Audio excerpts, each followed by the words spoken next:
chemical engineering, engineering mathematics, manufacturing and industrial engineering, chemical and process engineering, computer engineering, engineering management. The engineering faculty has been maintaining a long-standing reputation for excellence in engineering education, thanks to the well-qualified and dedicated team of academic and support staff. The faculty runs many postgraduate programs, research degrees as well as taught courses, leading to master's and PhD degrees in different disciplines of engineering. This is coupled with an array of technical and non-technical courses, fieldwork and industrial training, all warranting a good balance between sound theoretical knowledge and industrial exposure. Furthermore, in aid of career and professional development of young engineers and technical staff of the industry, the faculty conducts many diploma-level courses with the participation of experts from all over the world. Unparalleled opportunities within a diverse culture and intellectual climate provides one of the best opportunities to become a well-rounded engineering graduate with a world-acclaimed engineering degree. Many renowned professional engineers in Sri Lanka and based around the world can attest to the quality and standards maintained at the faculty.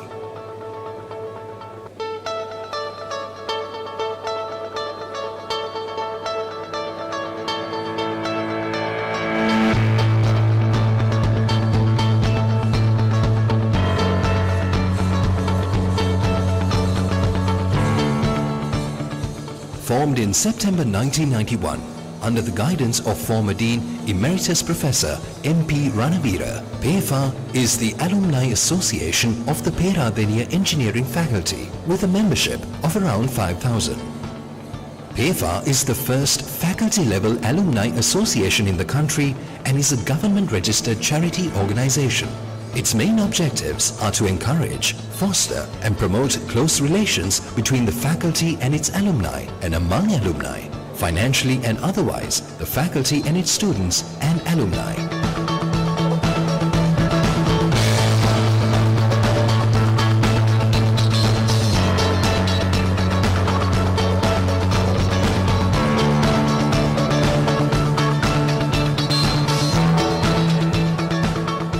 Helping students in their activities. In the recent past, PEFA has been involved in administering a number of scholarships to undergraduates granted by alumni. PEFA also makes awards established in the names of distinguished past staff members and also felicitates alumni who have rendered yeoman service to the faculty and the country. It also helps the undergraduates through orientation programs and by organizing lectures and seminars on industry-related topics. PEFA supports industrial training of undergraduates and collects material for the faculty library and laboratories through its members. PEFA is also involved in the refurbishment of lecture rooms and seminar halls, coordination of donation of the latest books to the libraries from well-wishers.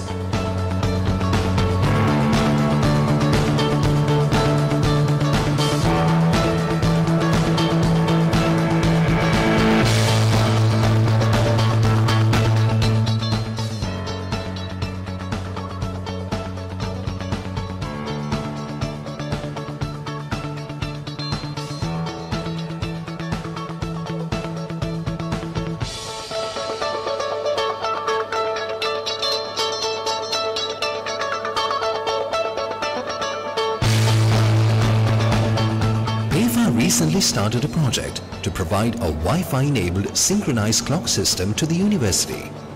At the 26th annual general meeting of PEFA, which was held on 2nd December 2017, it was determined to form the PEFA Colombo chapter. The main objective of the Colombo chapter was to get engineers who graduated from Peradeniya and then University of Ceylon to get involved in PEFA activities effectively. The Colombo chapter was ceremonially formed at Cinnamon Grand Hotel on September 27, 2008 suits that are beneficial to society, thereby bridging the gap between the industry, academics and students.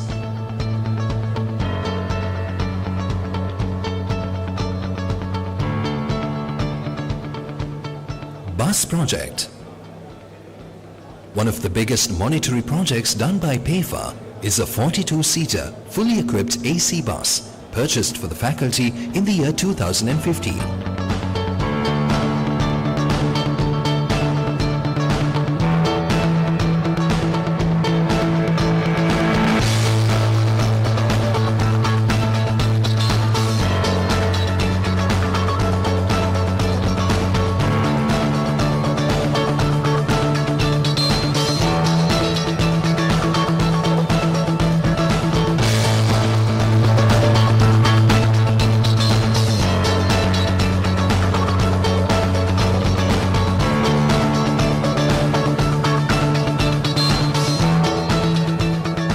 Refurbishment of facilities at the faculty.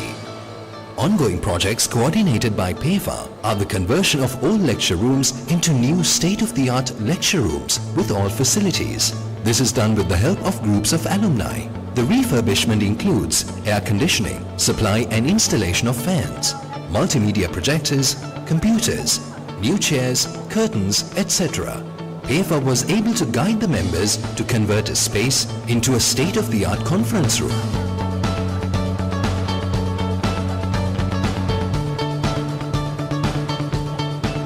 PEFA has two categories of memberships available. Life member, any person who has completed an undergraduate or postgraduate course in the Faculty of Engineering, University of Peradeniya, can become a life member by paying a life membership fee. And honorary member, any person who has not been eligible for ordinary membership but has rendered distinguished service to the faculty may be nominated by the executive committee and be elected by the chapter as an honorary member.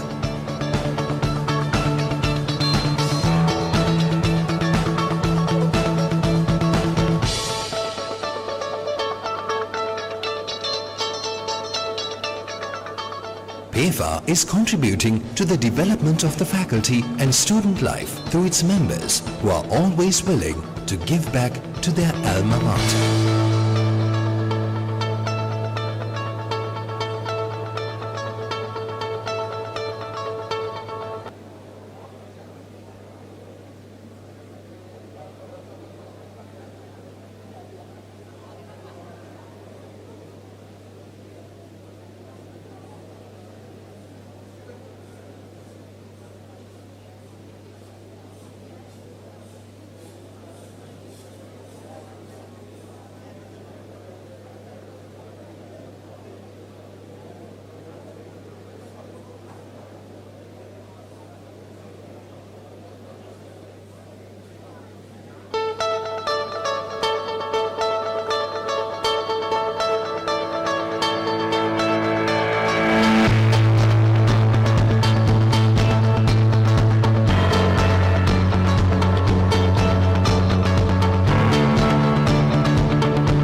University in the world would have such a setting.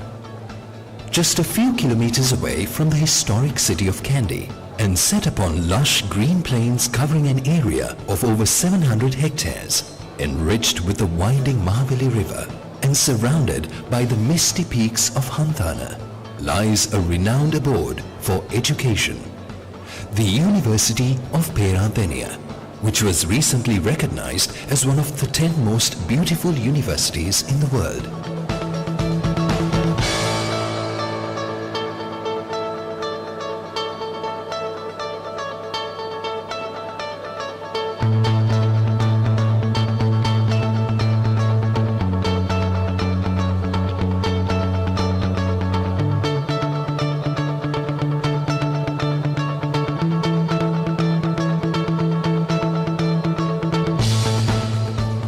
The University of Peradeniya is heir to a 76-year-old university tradition which commenced with the inception of the University of Ceylon, the first institution of its kind established in Colombo on 1st July 1942 until the infrastructure at Peradeniya was established.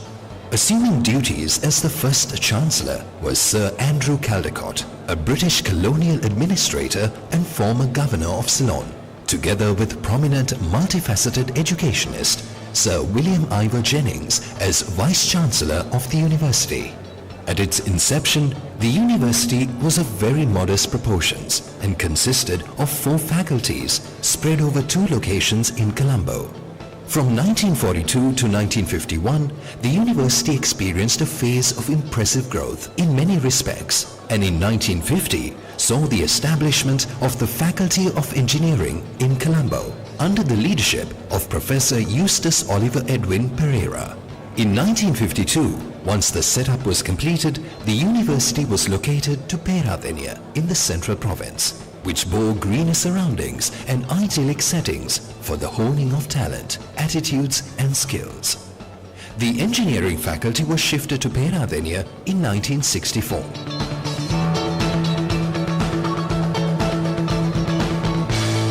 Since then, under the patronage of many noteworthy successors, the island's oldest university has developed today as the largest, most renowned and most comprehensive center for higher learning in Sri Lanka.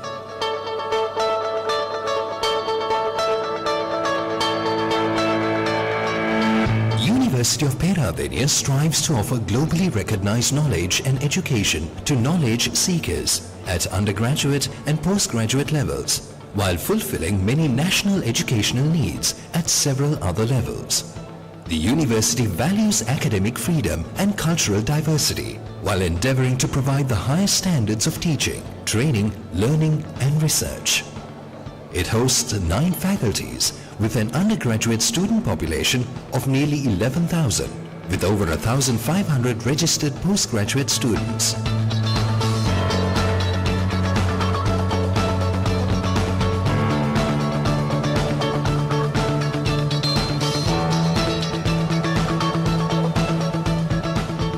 Peradeniya, being a residential university, provides on-campus accommodation to over 60% of its undergraduate students.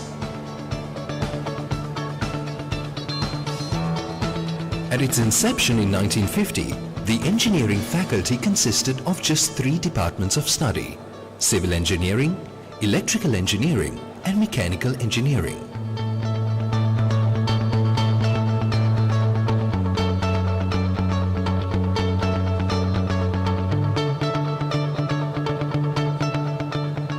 Steady expansion and diversification of the faculty have taken place since the move to Peradeniya, and there are now 8 departments of study: civil engineering, electrical and electronic engineering, mechanical engineering, engineering mathematics, manufacturing and industrial engineering, chemical and process engineering, computer engineering, engineering management. The engineering faculty has been maintaining a long-standing reputation for excellence in engineering education, thanks to the well-qualified and dedicated team of academic and support staff. The faculty runs many postgraduate programs, research degrees as well as taught courses, leading to master's and PhD degrees in different disciplines of engineering. This is coupled with an array of technical and non-technical courses, fieldwork and industrial training, all warranting a good balance between sound theoretical knowledge and industrial exposure. Furthermore, in aid of career and professional development of young engineers and technical staff of the industry, the faculty conducts many diploma-level courses with the participation of experts from all over the world. Unparalleled opportunities within a diverse culture and intellectual climate provides one of the best opportunities to become a well-rounded engineering graduate with a world-acclaimed engineering degree. Many renowned professional engineers in Sri Lanka and based around the world can attest to the quality and standards maintained at the faculty.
morning, ladies and gentlemen. This is to inform you of the obvious. Obviously, the flags have already been raised and the ceremonial procession will be heading to the hall very shortly. I would like to request all of you, please take a seat in your assigned seating. The assigned seating has been laid out for a reason. There is a award ceremony later on in the agenda, and we do need to be need you to be in your assigned seating for this ceremony to happen seamlessly. So I would like to request all of you, please take a seat in your assigned seatings as we begin proceedings. Thank you.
Ladies and gentlemen, please rise for the ceremonial procession.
Good morning.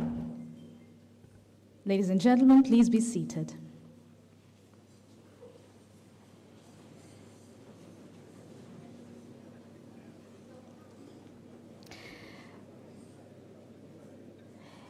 Esteemed members of the faculty, led by the Dean, Professor Lilantha Samaranayake, alumni, distinguished guests, undergraduates, and ladies and gentlemen.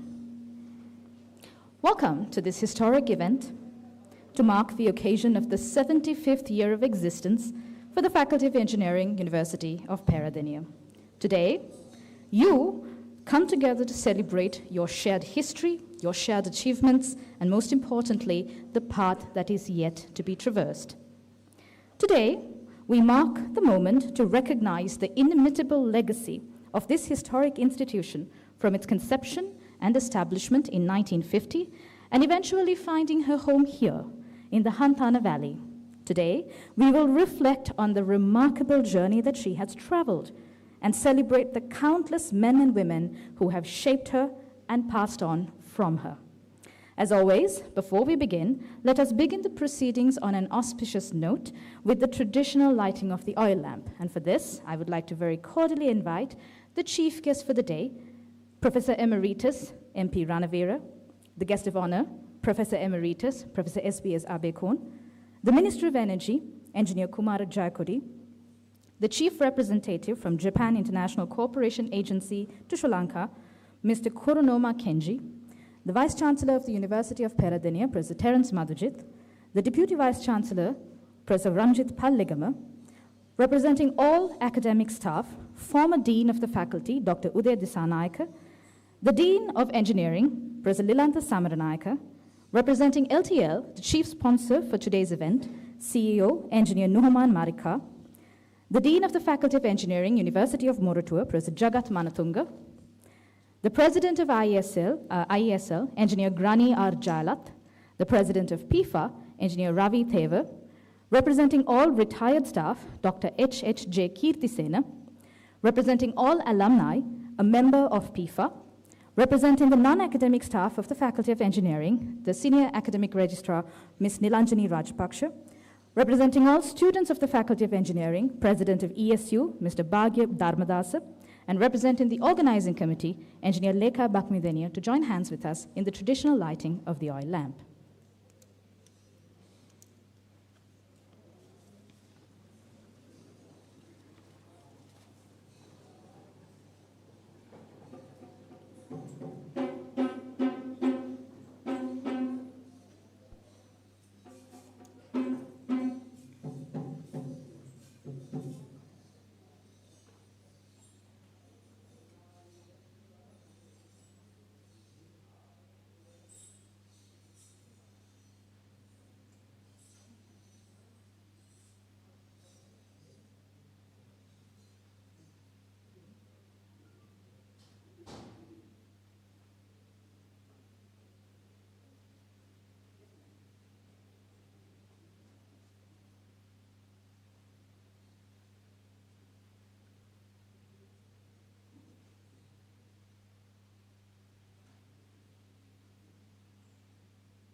Thank you. Ladies and gentlemen, please remain standing for the national anthem.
Let us take a minute, ladies and gentlemen, of silence to remember those who have graced us with their presence but passed on.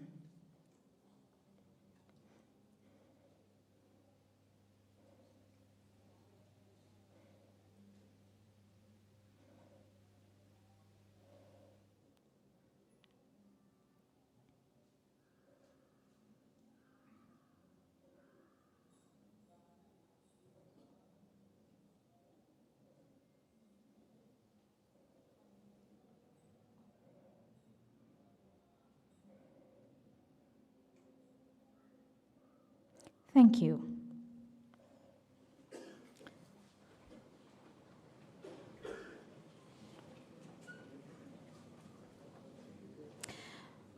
My first order of business for the day, ladies and gentlemen, my very first invitation of today's very formal occasion is extended to the man at the helm of this institution currently, Professor Lilantha Samarnayaka, Dean of Engineering, University of Peradeniya. I cordially invite you to welcome this gathering.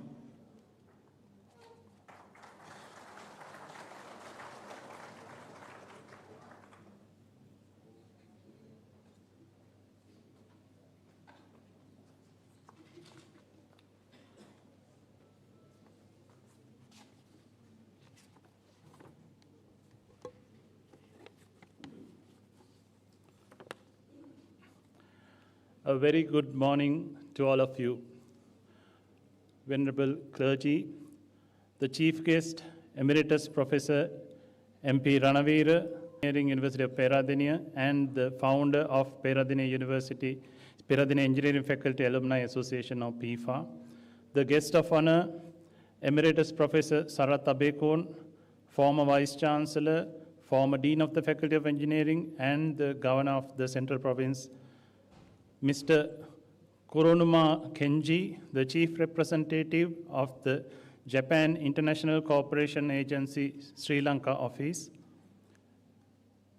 Yet to join the Vice-chancellor of the University of Peradeniya, Professor Terence Madhujit, the Deputy Vice-chancellor, Professor Ranjit Pallegama, the members of the Governing Council, former Vice-chancellor, Professor M.D. Lamavansa, the deans of the faculties of the University of Peradeniya, Professor Jagat Manatunga, the Dean, Faculty of Engineering, University of Moratuwa, directors of postgraduate institutions, retired professors, the other retired academic staff members of the faculty, the acting registrar of the university, the Pursa of the University of Peradeniya, the heads of departments, and the directors of centers and units of the Faculty of Engineering, Honorable Minister of Energy, Engineer Kumara Jayakodi, Engineer Granny Jayalat, the President of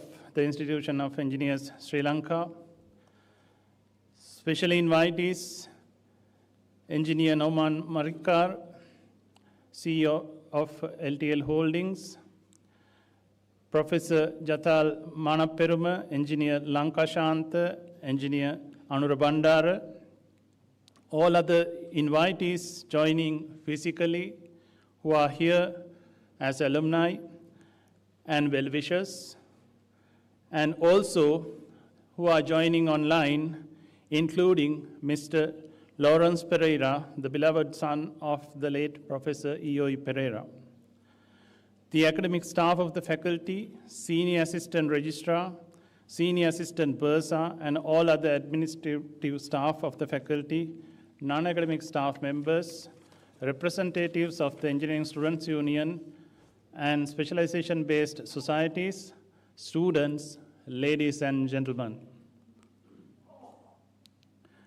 It is my distinct honor and privilege on behalf of the Faculty of Engineering and the Peradeniya Engineering Faculty Alumni Association to extend you a very warm welcome to this historic occasion, the Diamond Jubilee Day of the Faculty of Engineering, University of Peradeniya.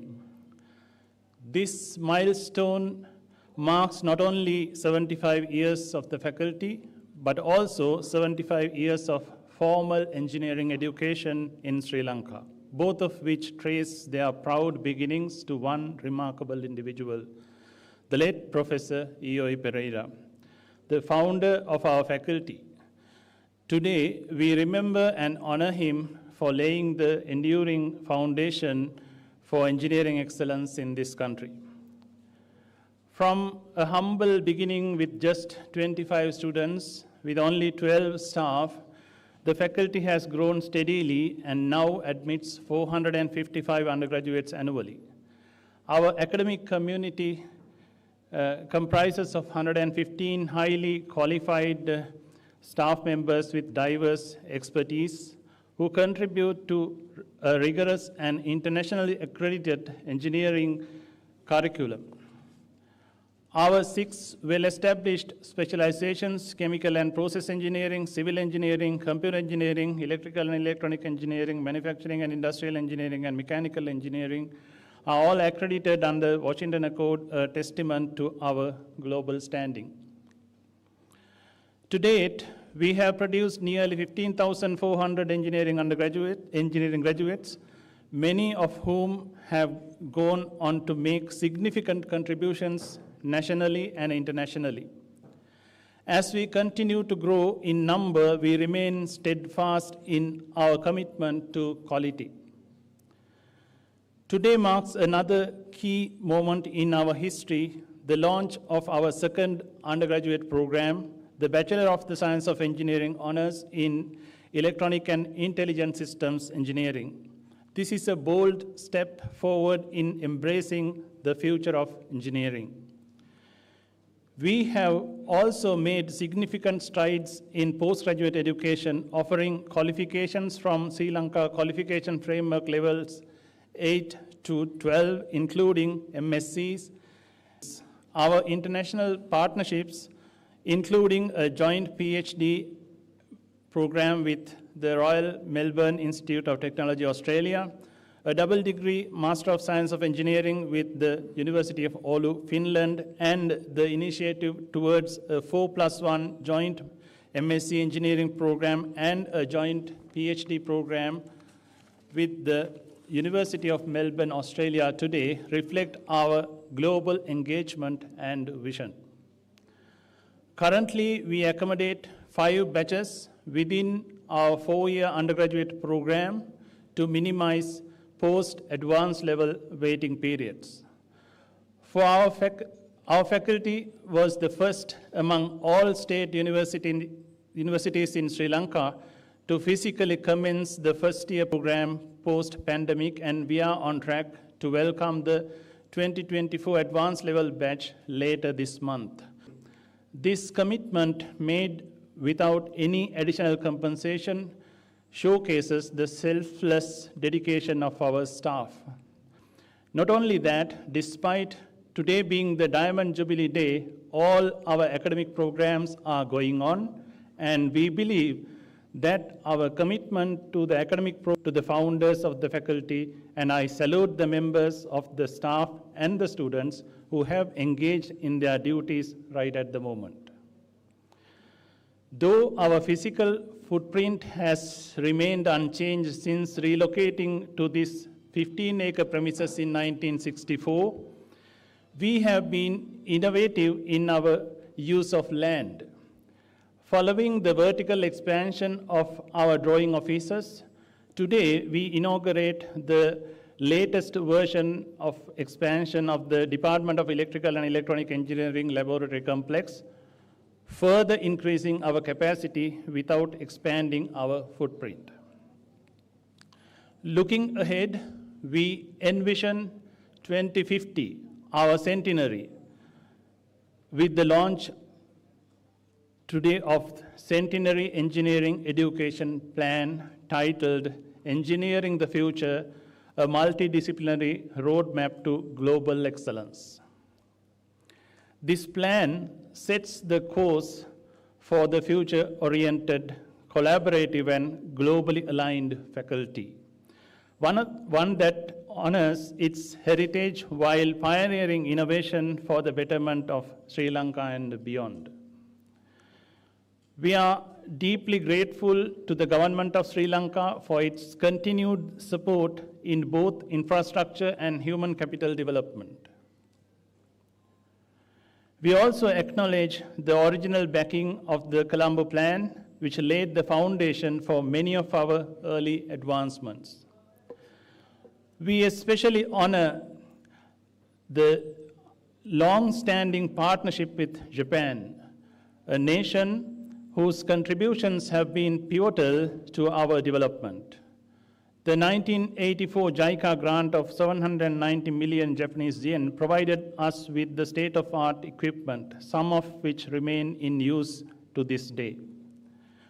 We extend our sincere appreciation to JICA and warmly welcome Mr. Kuronuma Kenji, Chief Representative of JICA Sri Lanka, who joins us today. The upcoming lab equipment upgrade proposal, which will be handed over later today in this forum, represent the next chapter in this invaluable collaboration. We are also grateful to LTL Holdings Private Limited and engineer Nauman Marikar in particular, and the rest of the alumni for their unwavering support. Whether large or small, their assistance and backing has always been just a phone call away, a generosity we deeply value. Finally, I must offer my heartfelt tribute to PIFA, the vibrant alumni association that has been the lifeblood of our journey in general and the Diamond Jubilee celebrations in particular. Through their tireless efforts, supported by a remarkable range of passed out batches ranging from E61 to E14, they have committed facelifting and learning enhancement projects worth over rupees 265 million. A powerful expression of gratitude to their alma mater. And many of the projects, ladies and gentlemen, have already been finished. Ladies and gentlemen, once again, welcome all of you to this momentous celebration. I invite you to enjoy today's program hosted here in the EOE Pereira Theatre, and we honor the past, celebrate the present, and look boldly to the future. Thank you, ladies and gentlemen.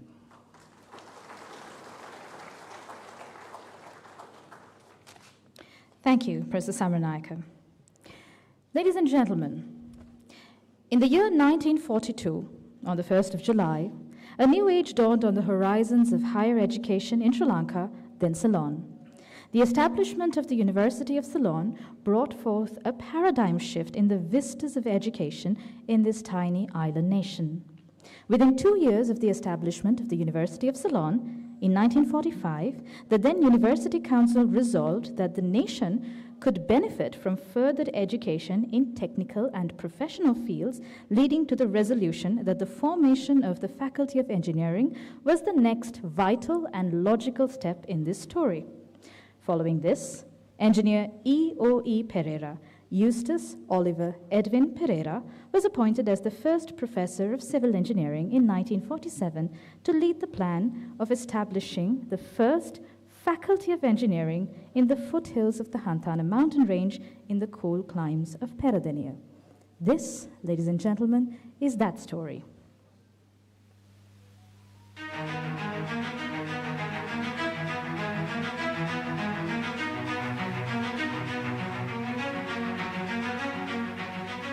The roots of Peradeniya Engineering Faculty goes all the way to Colombo, where the founding University of Sri Lanka, University of Ceylon, now known as University of Peradeniya, was established on the 1st of July 1942. The university had a vision to establish an engineering faculty, and one man was entrusted with the task, Professor E.O.E. Pereira. Appointed as Professor of Civil Engineering in 1947, he laid the foundation for what would become one of the most distinguished engineering faculties in the region. On 1st of July 1950, the Faculty of Engineering was officially established at the Ceylon Technical College in Maradana, with just 12 academic staff, 25 new students, and 3 batches of seniors completing their studies.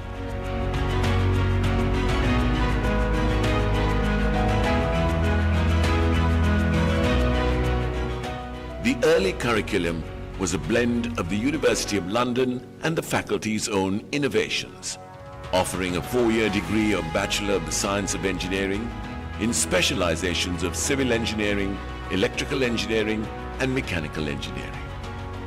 Students spent their first year studying mathematics, physics, and chemistry at the Science Faculty in Thurston Road, while also mastering engineering, drawing, and workshop practice at the Ceylon Technical College at Maradana. Yet, the dream was always bigger. Under the leadership guidance of visionary leader Sir Ivo Jennings, the university envisioned to be brought to Peradeniya. Set against the scenic backdrop of the Mahaveli River as a residential university with a diverse set of faculties. As the transition was happening, after the University of Ceylon administration and arts and Oriental Studies faculties at Thurston Road were shifted to Peradeniya in October 1952, the freed up spaces were allocated to engineering faculty for office rooms, lecture rooms, and drawing offices. Professor E.O.E. Pereira, with much forward thinking, prepared plans for a new engineering faculty at Peradeniya for an intake of 150. Although the approved intake was 25 at an estimated cost of 15 million rupees for buildings and equipment. The planned site for the Peradeniya Engineering Faculty, Pera-EFAC, was a 6-hectare plot of land on the left bank of the Mahabali River at the scenic Peradeniya campus. The faculty complex was to be linked to the main Peradeniya campus by a footbridge across the Mahabali River, planned by faculty staff and the university architect. The plans took shape in the 1950s, and by 1964, the move became a reality. With spacious lecture hall, state-of-the-art laboratories, and breathtaking surroundings, the faculty flourished at Peradeniya.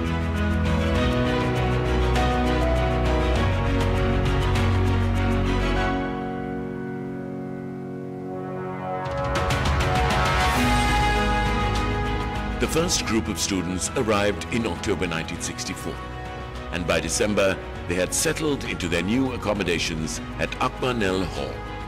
By 1966, the first-year curriculum was fully integrated within the engineering faculty.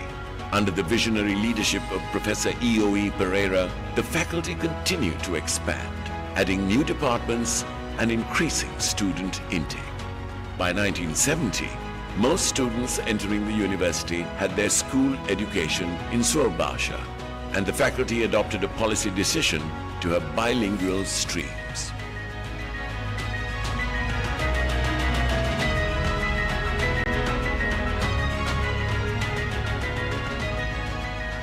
In 1971, the faculty acquired Sri Lanka's first university computer, IBM 1130.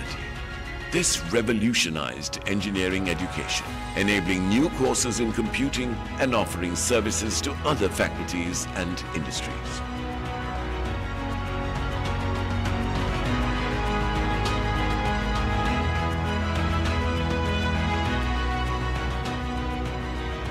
By 1972, engineering faculty staff was brimming with many bright new PhDs who cherished the challenge of teaching state-of-the-art topics under final year elective courses. Thus, engineering faculty was able to produce graduates of a high caliber who excelled in research programs in universities abroad and also competent as good design engineers. With the new University of Ceylon Act in 1972, University of Ceylon Peradeniya became University of Sri Lanka Peradeniya campus. The Silver Jubilee in 1975 marked a turning point, celebrating 25 years of engineering excellence. The faculty continued to grow, introducing postgraduate programs and modernizing its curriculum. The Alumni Network, PIFA, was founded in 1991, strengthening ties between past and present students.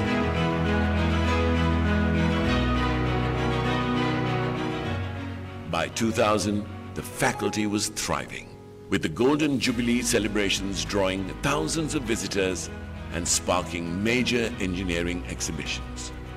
The Faculty of Engineering began with a limited number of departments, focusing on civil, mechanical, and electrical engineering.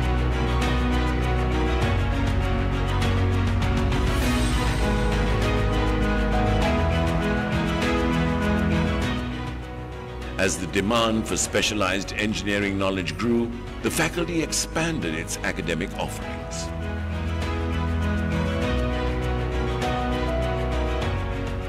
The establishment of the Department of Chemical Engineering,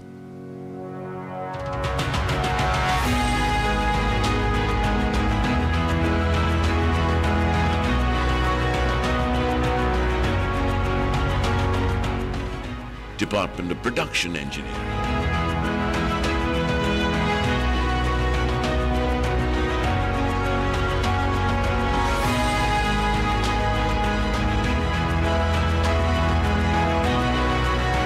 and Department of Engineering Mathematics in 1971. Followed by the Department of Computer Sciences in 1985, reflected the dynamic evolution of global technological advancements. Today, they are known as Department of Chemical and Process Engineering,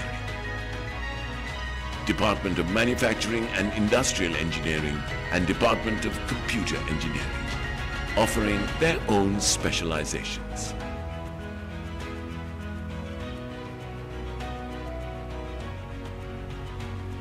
Student intakes have steadily increased over the years to 250 in 1978, 300 in 1992, 325 in 2000, 415 in 2008, 435 in 2020, and reaching 455 in 2022. From an initial 25 faculty members in 1964, the academic staff has grown to 111 dedicated professionals today.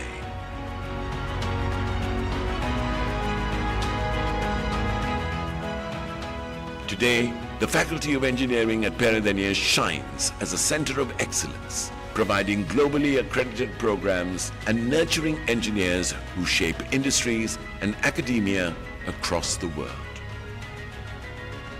As the faculty celebrates its 75 years anniversary, the faculty's strategic vision focuses on fostering global partnerships, enhancing research capabilities, and promoting innovation to address the complex challenges of the 21st century. From its modest origins in Colombo to becoming a renowned institution, its path has been marked by resilience, innovation, and an unwavering commitment to engineering education.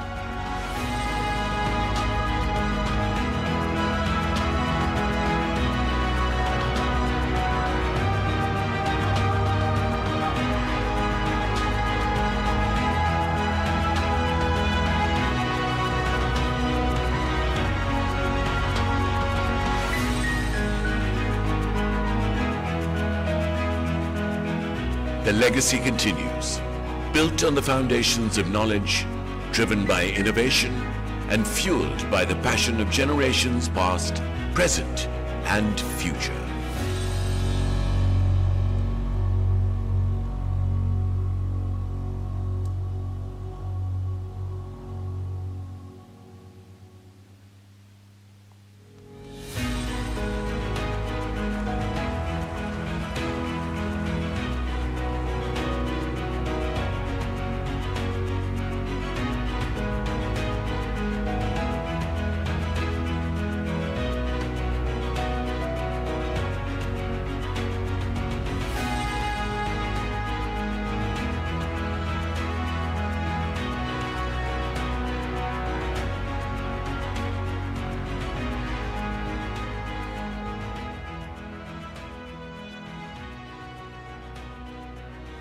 And this, ladies and gentlemen, is your story.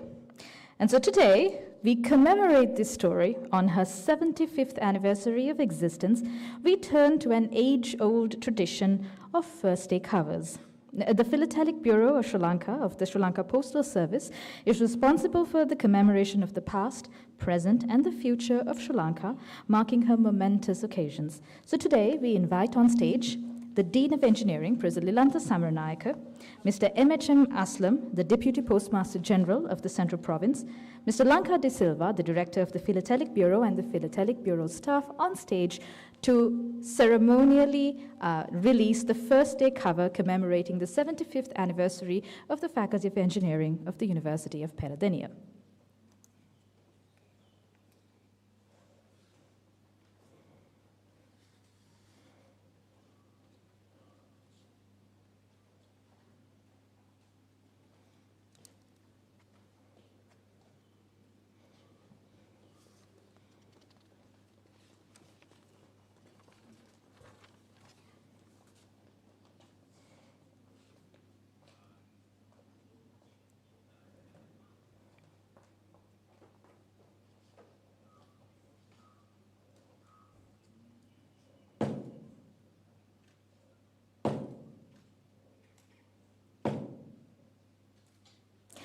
We now cordially invite the Deputy Postmaster General of the Central Province, Mr. M.H.M. Aslam, to present the ceremonial first-day cover to the Dean of Engineering, Professor Lilantha Samaranayake.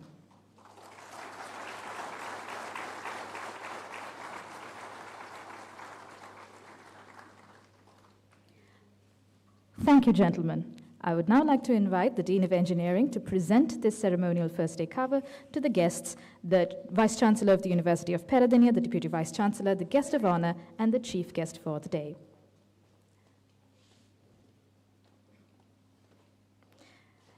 This stamp, ladies and gentlemen, is now available for you to purchase. Please do so.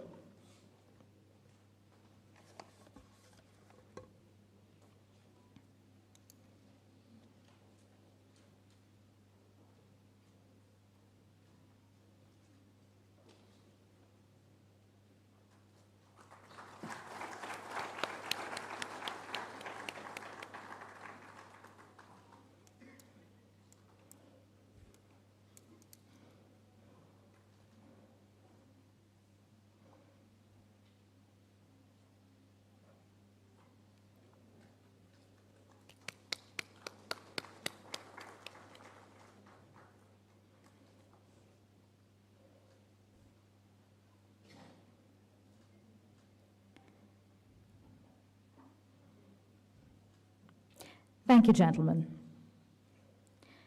Since its beginning in 1942, the University of Peradeniya, then known as the University of Ceylon, has shaped the landscape of this island nation for over 8 decades. Currently, this university is headed by Professor Terence Madhujit, to whom I extend my next invitation to address the gathering.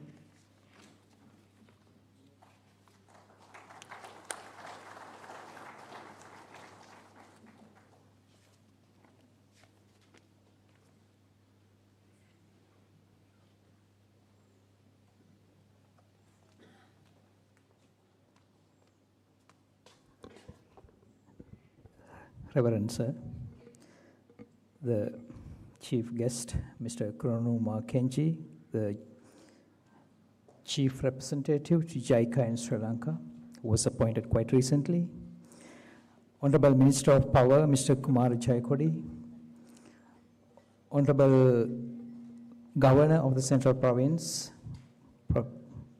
Emeritus Professor of Civil Engineering, Professor Sarath Abekon, Professor Ranavira, one of the former deans of Faculty of Engineering, the Deputy Vice-chancellor, Professor Ranjit Pallegama, all deans of faculties, Dean, Faculty of Engineering, Professor Lilantha Samaranayaka, heads of departments, academics, colleagues, acting registrar of the university, Mr. K.B. Damunupala, Mr. Arampat, the bursar of the university, Senior Assistant Registrar of Faculty of Engineering, Ms. Nilanchali Rajapaksha, Senior Assistant Bursar, Mr. Indika, academic staff members, senior officials from Philatelic Bureau, Sri Lanka Post, PFA members, office bearers, Professor Deepthi C. Bandara, the AAUP Alumni Association of University of Peradeniya chairperson, invitees, students, ladies and gentlemen, not forgetting media representatives. What a wonderful day today is. So many things to celebrate.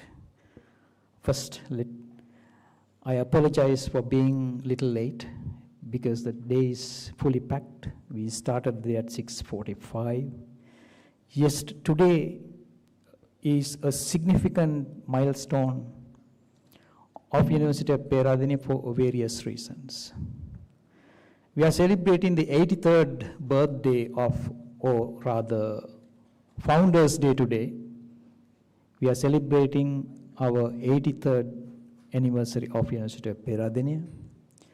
Here we are celebrating the 75th anniversary of Faculty of Engineering, as well as Canada Day falls on today, July 1st. So we had Canada Day celebrations yesterday, 12 hours before we celebrate Founders Day as well as Engineering 75th anniversary.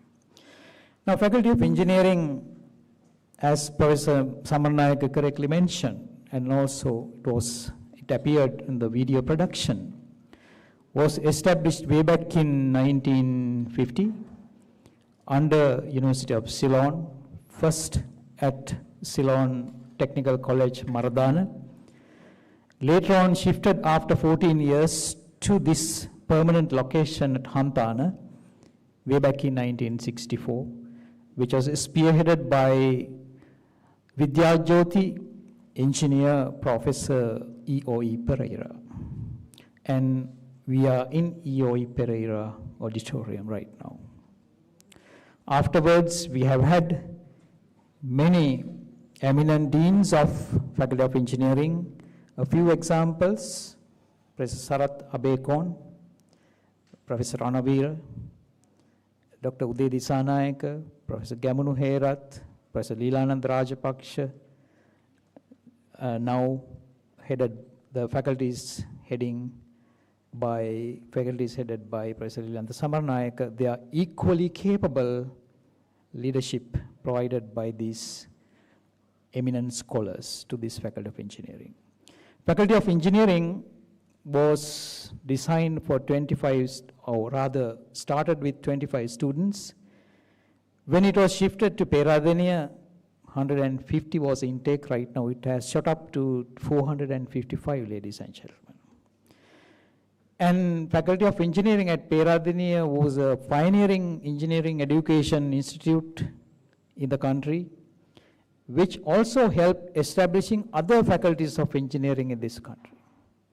And not only that, our proud engineers are working in the entire globe. And they are, in fact, taking our names to the entire world. PIFA, I know one of the most, established in 1991. I think the second oldest alumni associations, has contributed a lot to Faculty of Engineering, donating a bus quite some time ago. And also, you see some of the refurbishment taking place right now in line with 75th year celebration is purely by PIFA. So I salute your support. Alumni, just a while ago, that is why we were late, we had, for the first time in the history at Peradeniya, Alumni Awards. We recognized, felicitated, distinguished alumni, 20-odd alumni. Some of them were from engineering, from other disciplines as well. Now, this was, in fact, initiated by former Vice-chancellor, Professor Lamavansa. Thank you very much, sir, for your great initiative, which myself, Deputy Vice-chancellor, and deans, we were able to continue. Now, one of our great products, Honorable Minister Kumara Jayakodi, currently the power minister, most powerful minister, I would say, because power is needed for all of us. Thanks to Professor Leelanand Samaranayaka, we were able to install solar power, thanks to the, again, initiative taken by former Vice-chancellor, Professor Lamavansa. We were able to continue. Within 90 days, we were able to cover some of the rooftops with solar panels. Right now, we are deriving nearly 40% of our energy out of these solar panels. That's a significant achievement, ladies and gentlemen. By January, our power electricity bill was 42 million rupees, monthly CEB bill, which has come down significantly. I heard that it is now almost 20 million. It has come down drastically. Now, engineers can do wonders in this world. Sri Lanka is one of the places where we need your assistance most. Our road network infrastructure is not up to standards compared to what you find in the rest of the world. So you have to do more, ladies and gentlemen. Power is another example. I'm the most powerful person is in front of me. So, Honorable Minister, our infrastructure we need to upgrade. We need to go with green energy. That is the future. You name artificial intelligence. I think you have embedded some of this artificial intelligence capabilities into your video production as well. That has revolutionized the world. digitization, digitalization, and digital transformation era. Engineers' contributions are extremely important.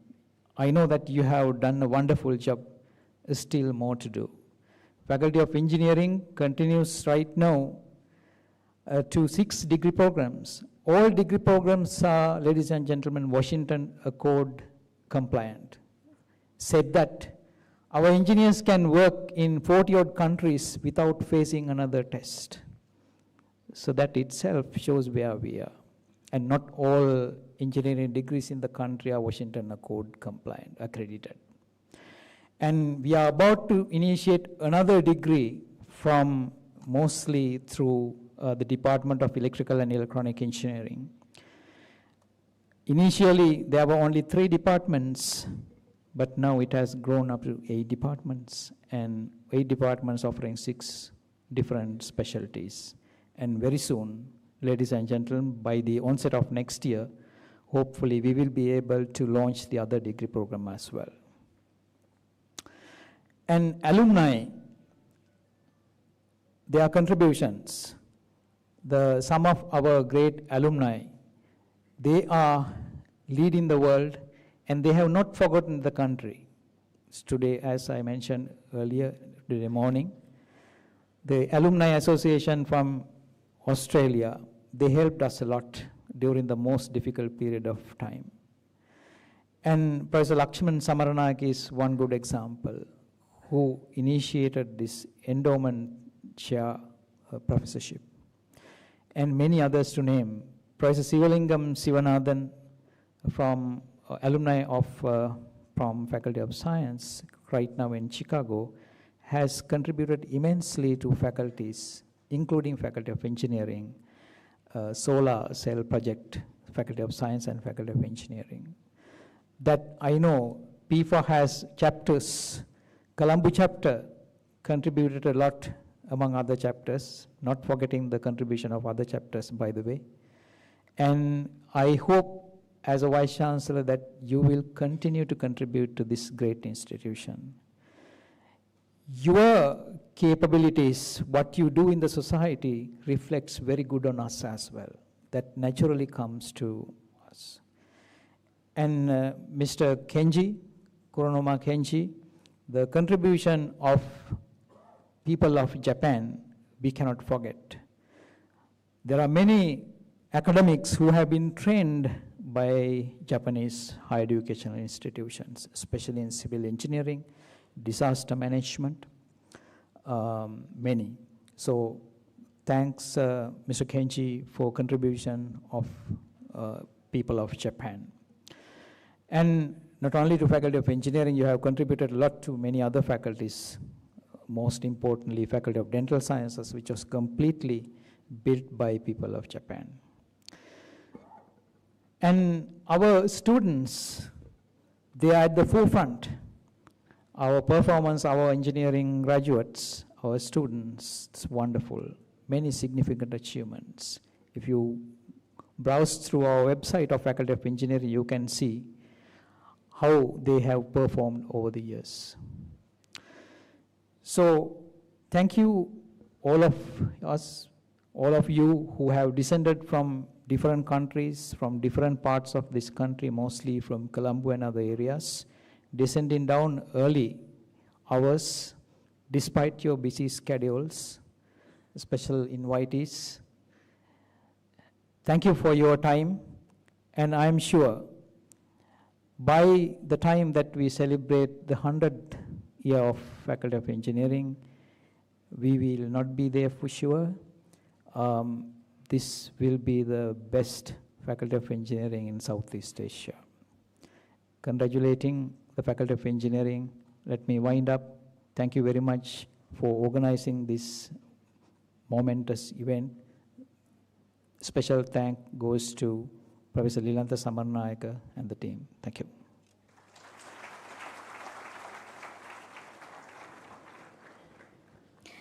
Thank you, sir. Ladies and gentlemen, in 1907, before the beginning of the story of engineering in Sri Lanka, was born a future engineer by the name of Eustace Oliver Edwin Pereira, son to George Eustace Pereira, station master of the Ceylon Government Railways, educated at Royal College, Colombo, the winner of the de Souza Prize for Science, the Muhammad Ali Prize for Arithmetics, the Evans Prize for Mathematics, bearing school colours of cricket, and classmate to Junius Richard Jayawardena. In 1928, he entered the University College of Colombo, not to be confused with the University of Ceylon, and prepared for external degree exams of the University of London. He then went on to graduate with a first-class honours degree awarded by the University of London, gaining the first place in the Faculty of Science and winning the Engineering Scholarship, which enabled him to enter Downing College, Cambridge, where he gained the distinction of being the only graduate to finish a 3-year degree in 2 years and graduating with first-class honours in Mechanical Sciences Tripos in 1931.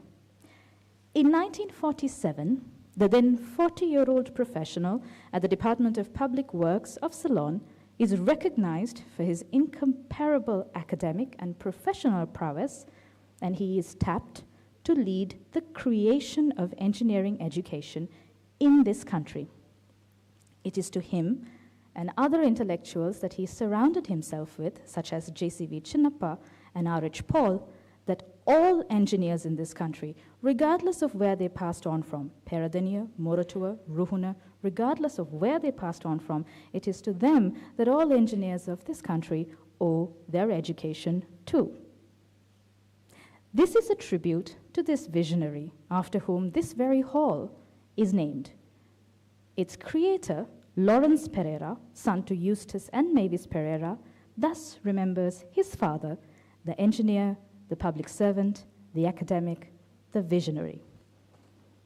I would now like to cordially direct your attention to the screen, ladies and gentlemen, for the tribute to Professor Eustace Oliver Edwin Pereira.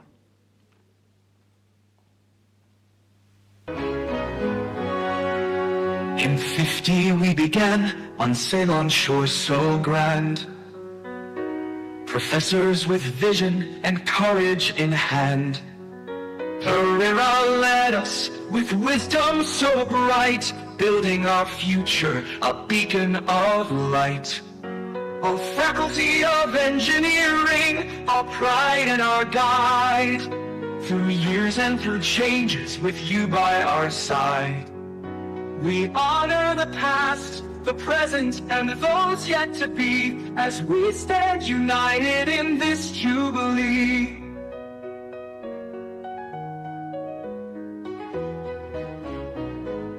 In Peradeniya's embrace, our journey took flight, with Paul and Chinnappa turning the night to light. From Batho's math magic to cutting-edge streams, our legacy continues, shaping young dreams. O Faculty of Engineering, our pride and our guide, through years and through changes with you by our side. We honor the past, the present, and those yet to be, as we stand united in this Jubilee.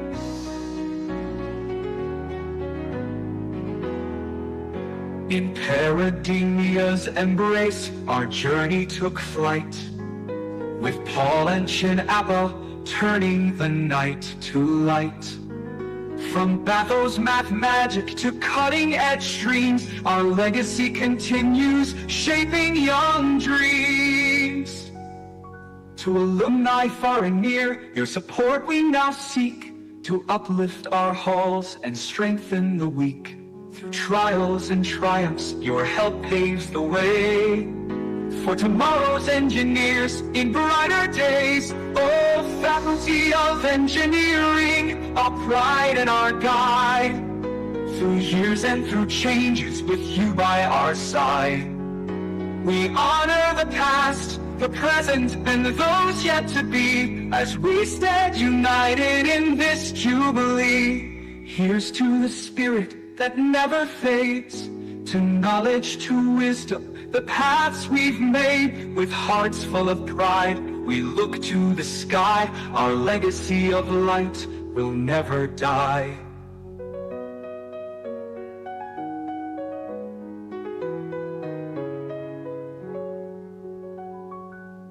Here's to the spirit that never fades, to knowledge, to wisdom, the paths we've made. With hearts full of pride, we look to the sky. Our legacy of light will never die.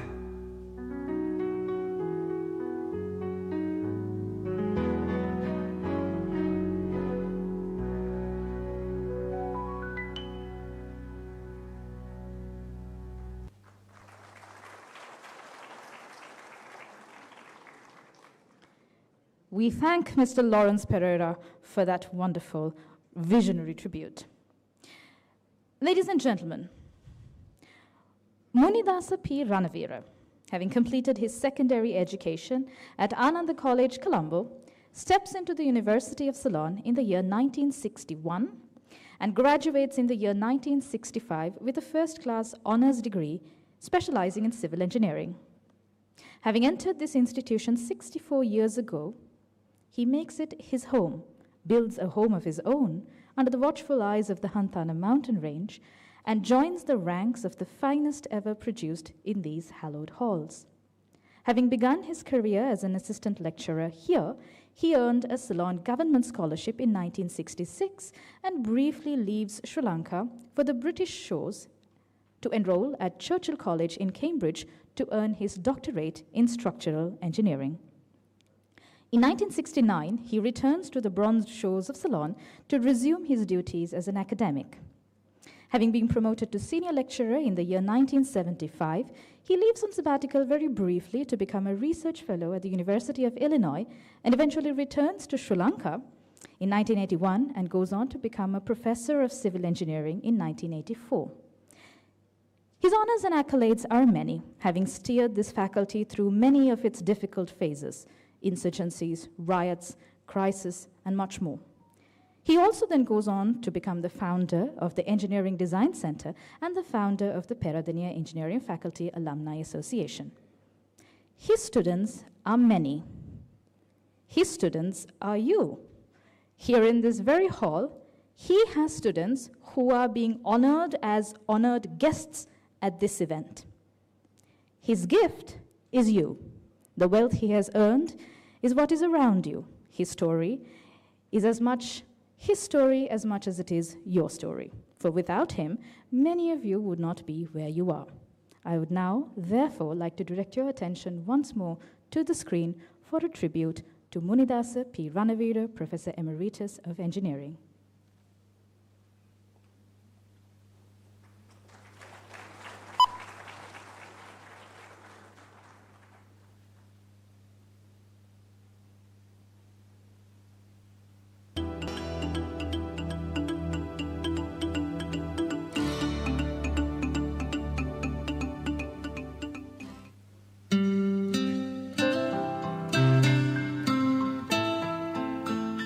Munidasa Padmasiri Ranavira, widely known as Professor M.P. Ranavira,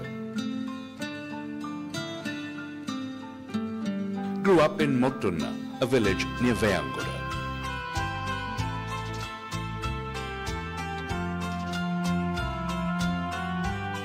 He joined Ananda College, Colombo in 1954 as a student in the 6th standard and continued his education there until 1960.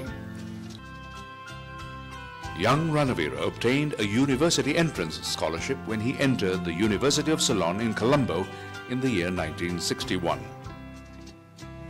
I always want to do engineering, not just engineering, but civil engineering. Not just civil engineering, but structural engineering. So I was very happy when I was selected to follow engineering. At that time, the Faculty of Engineering was in Colombo. We were there from 1961 to 1964. In 1964, we shifted to Peradeniya, and we came to Peradeniya, and we were residing at the Akbar Hall.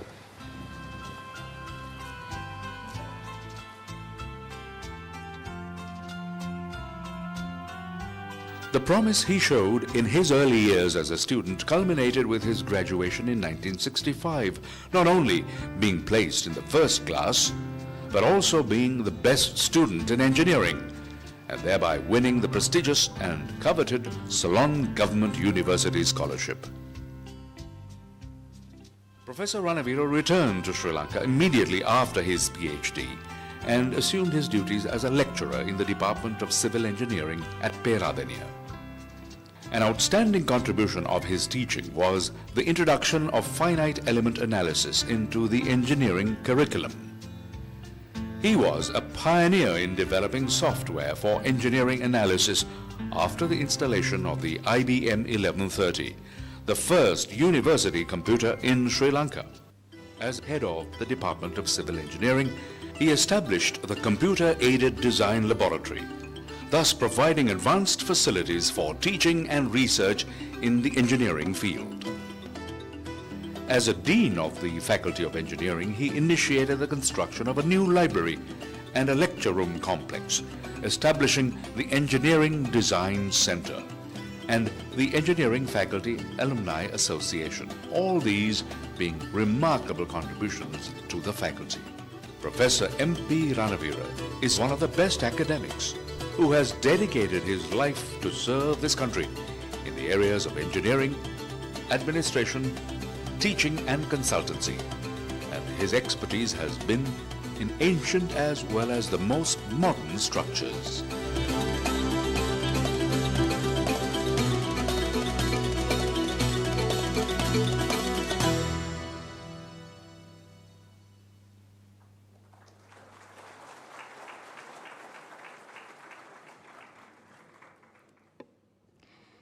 Perhaps the only thing that has really changed is the color of his beard turning snow white. Ladies and gentlemen, I would like to very cordially invite Professor Terence Madhujit, the Vice-chancellor of the University of Peradeniya, to present a token of appreciation to our chief guest, Professor Munidasa Padmasiri Ranavira, Professor Emeritus of Civil Engineering, in appreciation of a life dedicated to engineering education.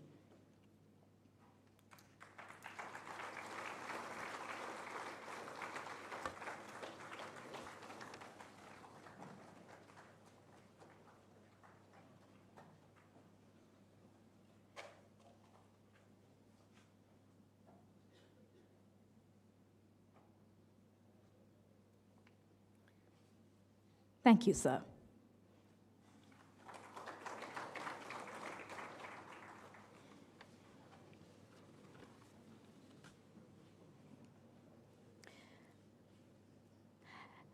As the Dean, Professor Samaranayake, mentioned in his welcome address, the event today is not about looking back, but it is also a platform to forge forward. The mapping of the path forward must be wrought from the inheritance of the past, but also look to the future as an entity of its own, free of generational burdens. Today's forum intends to provide the platform for the vision for the way forward. We invite one of the faculty's rising stars, a younger star, the convener of the Centenary Vision Committee, to present to you the way forward, the Centenary Vision. So my cordial invitation is to Professor Roshan Ragel to present the Centenary Vision for the Faculty of Engineering of the University of Peradeniya.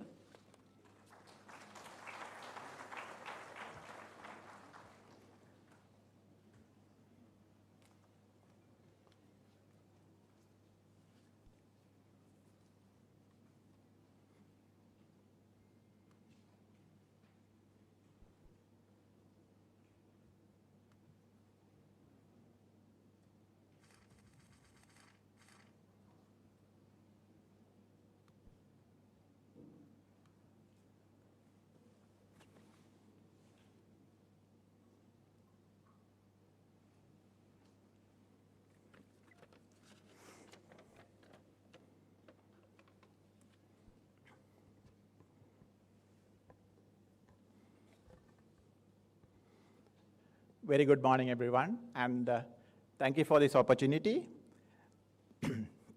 It's a rare privilege to stand in front of you at this moment where we are connecting the legacy with the possibilities. So today we are marking, as all discussed, the 75th year. But here, I'm going to spend a little time to talk about the future, the next 25 years. So we call this Engineering the Future, and a multidisciplinary roadmap to global excellence. So we, in fact, under the leadership of our Dean, we have taken steps to discuss and dream what we can do and what we want to be within the next 25 years. By 2050, where we want to be. That's the idea of this presentation. We have made a document with details, steps on how we can achieve this. So in fact, we have organized a plan around 10 strategic themes, from research and education to digital transformation, sustainability, and intellectual capacity. We also have identified KPIs and how we can implement this as a framework, because we didn't just want to have dreams, we also want to have a strategic direction and ways of monitoring it and following it up. So let me just quickly browse through the document that we have prepared, and the document is available online. Those who are interested can scan the QR code there to access the document. At the same time, the document is available online in the faculty website, so you can go to the faculty website and get access to the same document. So let me take you through the document quickly to share our vision for 2050.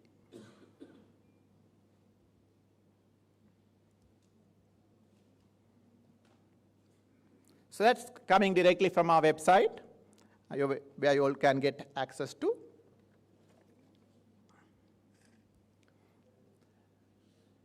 So the document starts with a summary of what you want to do and a vision towards 2050.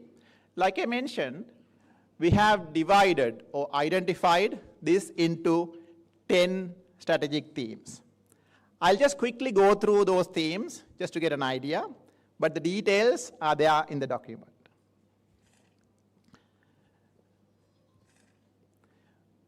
The first one of the 10 is engineering education excellence. We have been doing a good job so far for the 75 years and celebrating it today, but the plan is to excel further. And like even the Vice-chancellor was noting, 2050, although none of us are going to be here in the faculty associated, but, not none of us, sorry, both of us actually. Sorry for the young staff. Right, so we wanted to have an excellent in education, something that should be proud, will be proud about in the region, Asian, at least in the South Asia, like the Vice-chancellor was noting, but at the same time globally. Second one is on research. So the theme of this document, just to remind you again, it talks about a multidisciplinary roadmap. So we think the way forward is not having engineering as a silo and work and excel only on engineering, but to excel in engineering together with every other discipline possible. We have started doing this in multiple fields, including fields like healthcare, agriculture, social sciences, to name a few. But the idea is to extend this further and make an ecosystem, a research and innovative ecosystem that highlights the multidisciplinary nature of engineering. Engineering doesn't stand alone, but is part of the whole ecosystem. The next one is, we are talking about digital transformation. Even the Vice-chancellor's speech mentioned digital transformation, starting from digitalization. So we want to extend our digital transformation effort, change the leadership, the culture, the technology we use. In fact, during this shorter period of time, we have done a lot of re-improvement of our infrastructure. So we wanted to do more. And also, not just digital, but also other infrastructure, the infrastructure that requires smart classrooms and whatnot, that supports digital transformation. So that's item 3. We should not forget about how we can sustain all this and how the changes we are making impact the society, a positive impact. That is our next theme, how we can do that. Obviously, we can't do all this alone, and therefore, like again in Dean's speech, he was talking about how we work with other institutions globally through MOUs, through shared or joint degree programs, and various other angles. So we wanted to expand that further as a competitive advantage. For the last 75 years, we have graduated 15,000 plus engineers. A decent number of them are abroad in reputed international institutions. So taking their connection, we wanted to build it further. Number 6, we can't forget our industry. So industry partnerships, how we can get the industry to work with us more than what we are doing right now, and how it's going to help us achieve the vision for 2050. We have, as it was noted, a number of staff, more than 100, well qualified, but how do we develop them further is one other angle. World is changing so fast. The way how education happens, the way how research happens, is also changing so fast. So we need staff development and bring them on par with the changes. So that's another aspect we wanted to pay attention to. In addition to developing the capacity of the staff, we also want to enhance, add more staff to our system. With the increasing number of students, as it was already noted, the number of staff we require to deliver a quality program is on the rise. Although we have several challenges as a state institution, we are working hard and with all the leadership to get this done, increase the intellectual capacity. On specific areas where we have identified as important. We also want to make a cultural change, not just on research, but also innovation. Can this research be converted into products, into companies, into the economic contribution of this island? So that's something that we have had as a thread throughout this whole discussion. How an engineering discipline like this, again it was noted by, I believe, the Vice-chancellor, we need more of engineers to come and support the national development, the economic development of the country. So that's, we believe, one of the ways of doing it is through the innovation. So that's another pillar we added. And also we wanted to have a future-ready team, students, staff, all together. So looking how we can do this with proper strategy is another item we discuss. So these are the 10 items which all include a student perspective and all the other aspects as I mentioned earlier. We are not just done a dream document.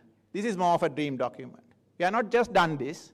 We also have identified how this can be materialized through KPIs and an implementation framework. We have in fact identified the different entities within the university and outside who can contribute to each part of this theme and the plan. We have short-term plans and long-term plans, very flexible, and we should be able to adapt it over time, but at the same time have a direction. So that those are the 10 KPIs and implementation framework we have added to the document. All this, I get the privilege to come and present in front of you, but it's not just my work. like I said, it all started with our dean requesting, and the faculty board requesting a team of us to work and come up with this plan. And it was refined several times at several meetings, including the meeting at the faculty board meetings, and finalized. And therefore, I would like to take this opportunity to thank everyone who contributed. I'll not name any, except that I said Dean initiated this. I'd like to thank everyone, and including the Vice-chancellor and the Deputy Vice-chancellor and everyone else for doing this. And if you wonder why we are doing this now is better than like later, right? So, because the future doesn't wait for us, right?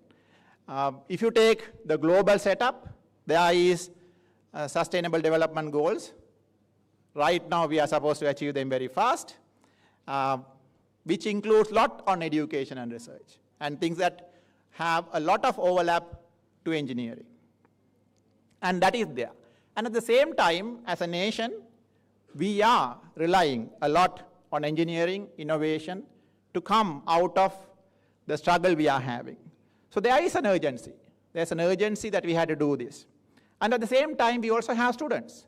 We also have students who are asking questions, students who are courageous, and therefore they give us a purpose to do this. So we have used all this as our motivation to do this work, and therefore I invite each and every one of you to look at this document, engage with it, not as a final document. This is just a start. This is the start of the next 25 years. So look at it as the start of the next 25 years, and it's a compass. Let's look at it as a compass, a direction to go. There are a lot more to do, a lot more to plan, a lot more to execute. So we will teach and learn and innovate and lead next quarter century. So let this book be more than just a book. It can be a shared commitment to all of us for the future. I will leave you all with just one quote from Eleanor Roosevelt. She speaks about future and dreams. The future belongs to those who believe in beauty of their dreams. Let us dream and also let us execute. Thank you very much.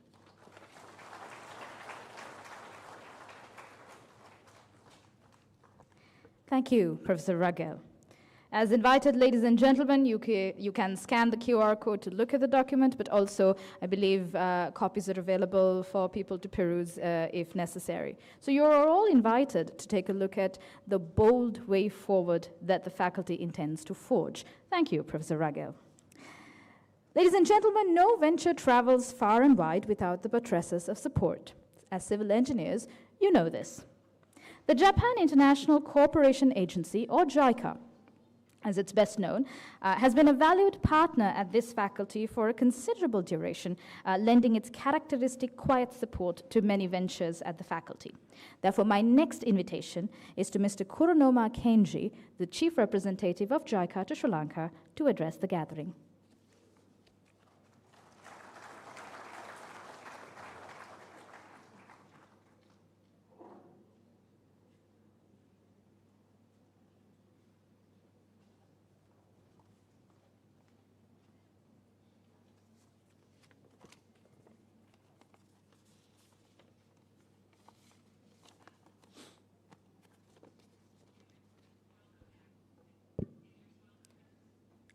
Vice-chancellor of the University of Peradeniya, Professor Terence Madhujis, Dean of the Faculty of Engineering, Professor Lilantha Samaranarayake, Emeritus Professor MP Ranavira, Honorable Minister of Energy, Engineer Kumara Jayakodi, distinguished faculty members, honored guests, ladies and gentlemen, Ayubowan, Vanakkam, good morning. It is a great honor and a pleasure to be here with you today to celebrate the 75th anniversary of the Faculty of Engineering at the University of Peradeniya. Please accept my heartfelt congratulations on reaching this remarkable milestone. 75 years of excellence in engineering education, research, and service to the nation is a powerful testament to your vision, leadership, and enduring commitments to shaping a better future. Upon this auspicious occasion, please allow me to give a few thoughts on the past, today, and the future. Firstly, for the Japan International Cooperation Agency, JICA, today's celebration holds special significance because of our historical partnership with the University of Peradeniya, especially with the Faculty of Engineering. As already mentioned by the previous speakers, in 1983-84, as well as 1997, JICA supported the faculty and grant aid projects by providing essential equipment and machinery. These early investments helped enhance practical and demonstration sessions, strengthening the foundation for hands-on, application-oriented engineering education. This initiative has since empowered a generation of students to acquire practical skills critical to the profession.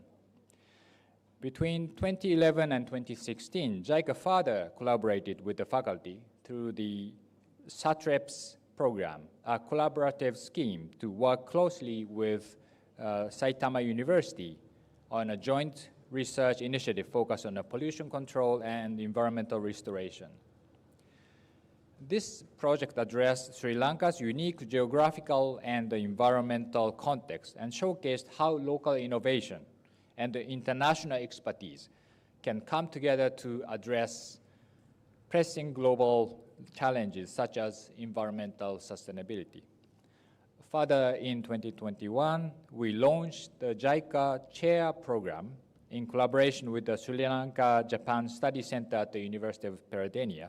This program introduces students and researchers to Japan's development experience and philosophies, such as Japan's corporate management, agriculture, financial sector, competition policy, and so forth. I'd like to take this opportunity to express my sincere appreciation to Dr. Panduka Neluwala of the Faculty of Engineering, who served as the director of the study center from 2022 to 23, and played a key role in advancing the success of the JICA Chair Program. It has grown into a vibrant platform for dialogue and learning, promoting deeper understanding and stronger academic ties between our countries.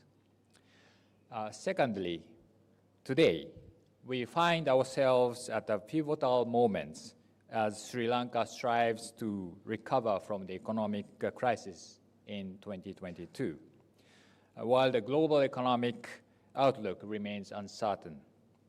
Yet, the pressing challenges of socioeconomic developments, climate change, and other regional or global issues demand our collective action more than ever.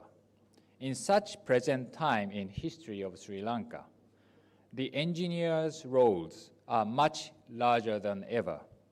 As mentioned by Vice-chancellor earlier, the engineer builds the nation.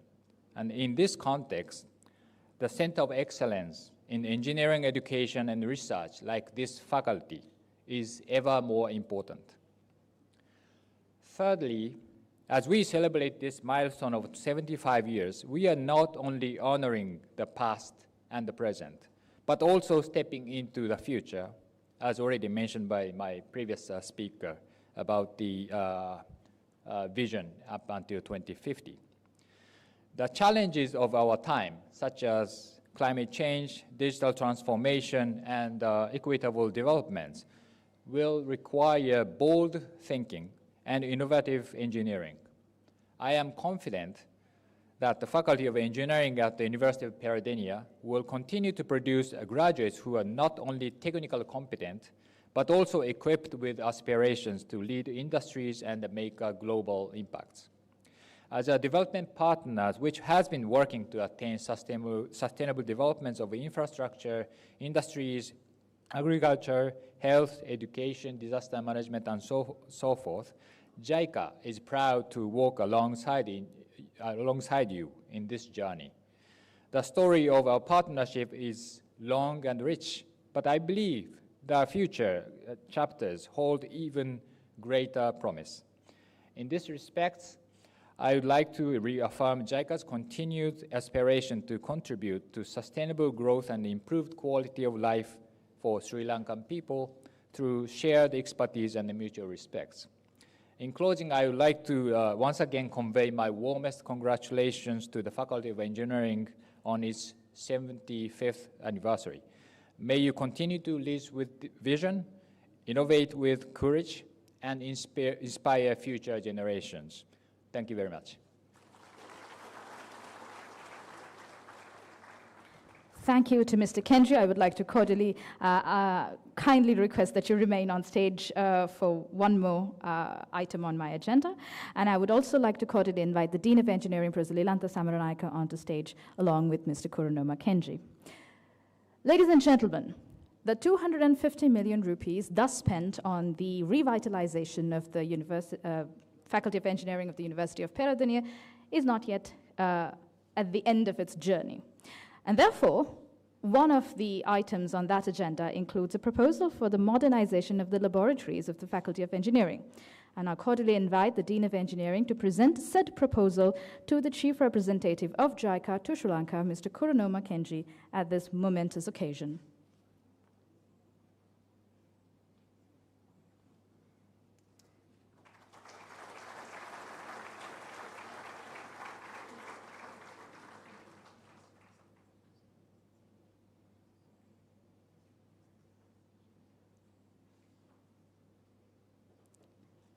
Thank you, gentlemen. Thank you, gentlemen. I would also like to now cordially invite the Dean of Engineering to present the token of appreciation to Mr. Kuronoma Kenji, who has graced us with his presence here today at our Jubilee celebrations.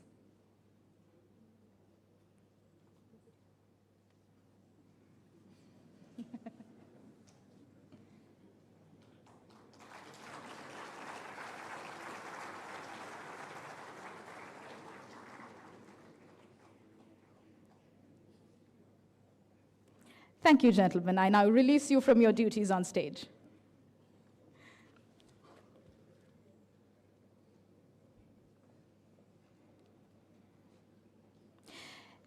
SBS Abekon's journey begins at St. Sylvester's College in Kandy before he joins the Faculty of Engineering at the University of Peradeniya, where he graduates with a first-class honors in civil engineering in the year 1979. He is a proud alumnus of this institution. His pursuit of knowledge then takes him to the University of British Columbia in Canada, where he then earns his Master of Applied Sciences and his Doctor of Philosophy in 1983 and 1987, respectively. He then returns to Peradeniya to take up his duties once more as an academic and as an administrator. He goes on to serve as the Dean of Engineering at Peradeniya and goes on to also be appointed as the 20th Vice-chancellor to the University of Peradeniya. He then retires from his work as an academic, earning the title Professor Emeritus. His actual retirement, however, is far beyond into the horizon, yet to be seen, because even as he then goes on to try to enjoy his retirement, he is then called back to duty and has since been appointed as the Governor of Central Province. He is here today as an honored guest. I would now like to cordially invite Professor Emeritus SBS Abekon to address the gathering.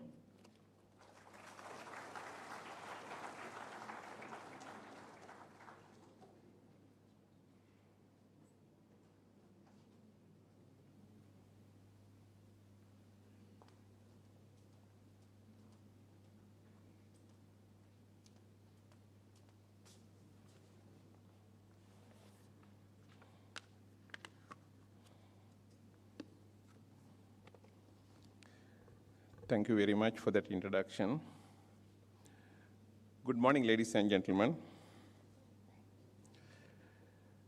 About 2 decades back, at one of the functions of the Faculty of Engineering, here in the same UAE Perra Theatre, I was invited for the traditional lighting of the lamp, just like today. Many others were also invited to do the honors, including the most senior member of the academic staff at that time, Professor S. Mahalingam. While waiting at the lamp for all the invitees to join in traditional lighting, Professor Mahalingam whispered in my ear, saying, Sarath, on July 1st, 1950, all the faculty members were asked to come to the front area of the building. And the only thing that was lit was Professor E.O.E. Pereira's pipe. He lit his pipe, pulled one puff, and asked us to get to work. Well, ladies and gentlemen, that was the opening ceremony of the first Faculty of Engineering in Sri Lanka.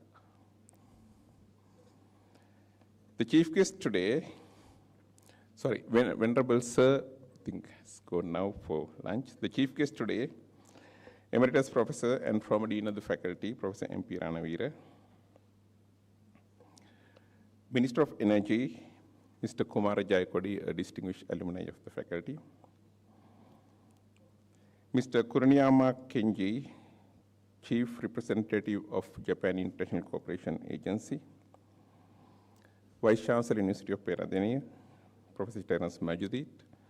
Deputy Vice-chancellor, Professor Ranjit Pallegama. Dean, Faculty of Engineering, Professor Ilanta Samarnayaka. Deans of other faculties, directors of institutes. Deans and retired members of the academic staff of the Faculty of Engineering. Registrar, Versa, and members of the postal department who came here for the opening ceremony of the new stamp representing 75 years of engineering excellence, and also those representing activities related to the Golden Jubilee program, those sponsors who have helped us a lot. President of IESL, and I can also see past presidents of IESL, staff members, past and present in the faculty, heads of departments, members of the academic staff of various other faculties, other universities, former members of other faculties in other universities, my dear students, members of the administrative staff, well-wishers, members of the media. Ladies and gentlemen, I believe that the opening ceremony of the faculty, as described in 2 lines by Professor Mahalingam, captures the essence of the core values of this faculty. We have had a very rich culture that focuses on productive work more than superficial fanfare. Over the last 75 years, the faculty has been trying very hard to inculcate that culture within the estimated 15,385 graduates who have entered and followed through the rigorous academic program of this great place of learning. As the Vice-chancellor mentioned, the University of Ceylon was established in 1942. The University of Ceylon was established on 1st July 1942, 83 years back, by amalgamation of the Ceylon University College and the Ceylon Medical College through the Ceylon University Ordinance. As for the location, many sites all over the island were considered and narrowed down to 2, one at Dumbara and the other one at Peradeniya, both in the Kandy district. A. Ratnayaka and George J. De Silva, the 2 parliamentarians, advocated for Dumbara and Peradeniya respectively, and the latter succeeded. It was also decided that it would be a residential university where independent thinking would prosper, leading to a globally recognized center of higher learning. The university was to start with 4 faculties: arts, oriental studies, science, and medicine. I wish to state here that in the first annual report of the University Council of 1942, the need to develop engineering was also mentioned.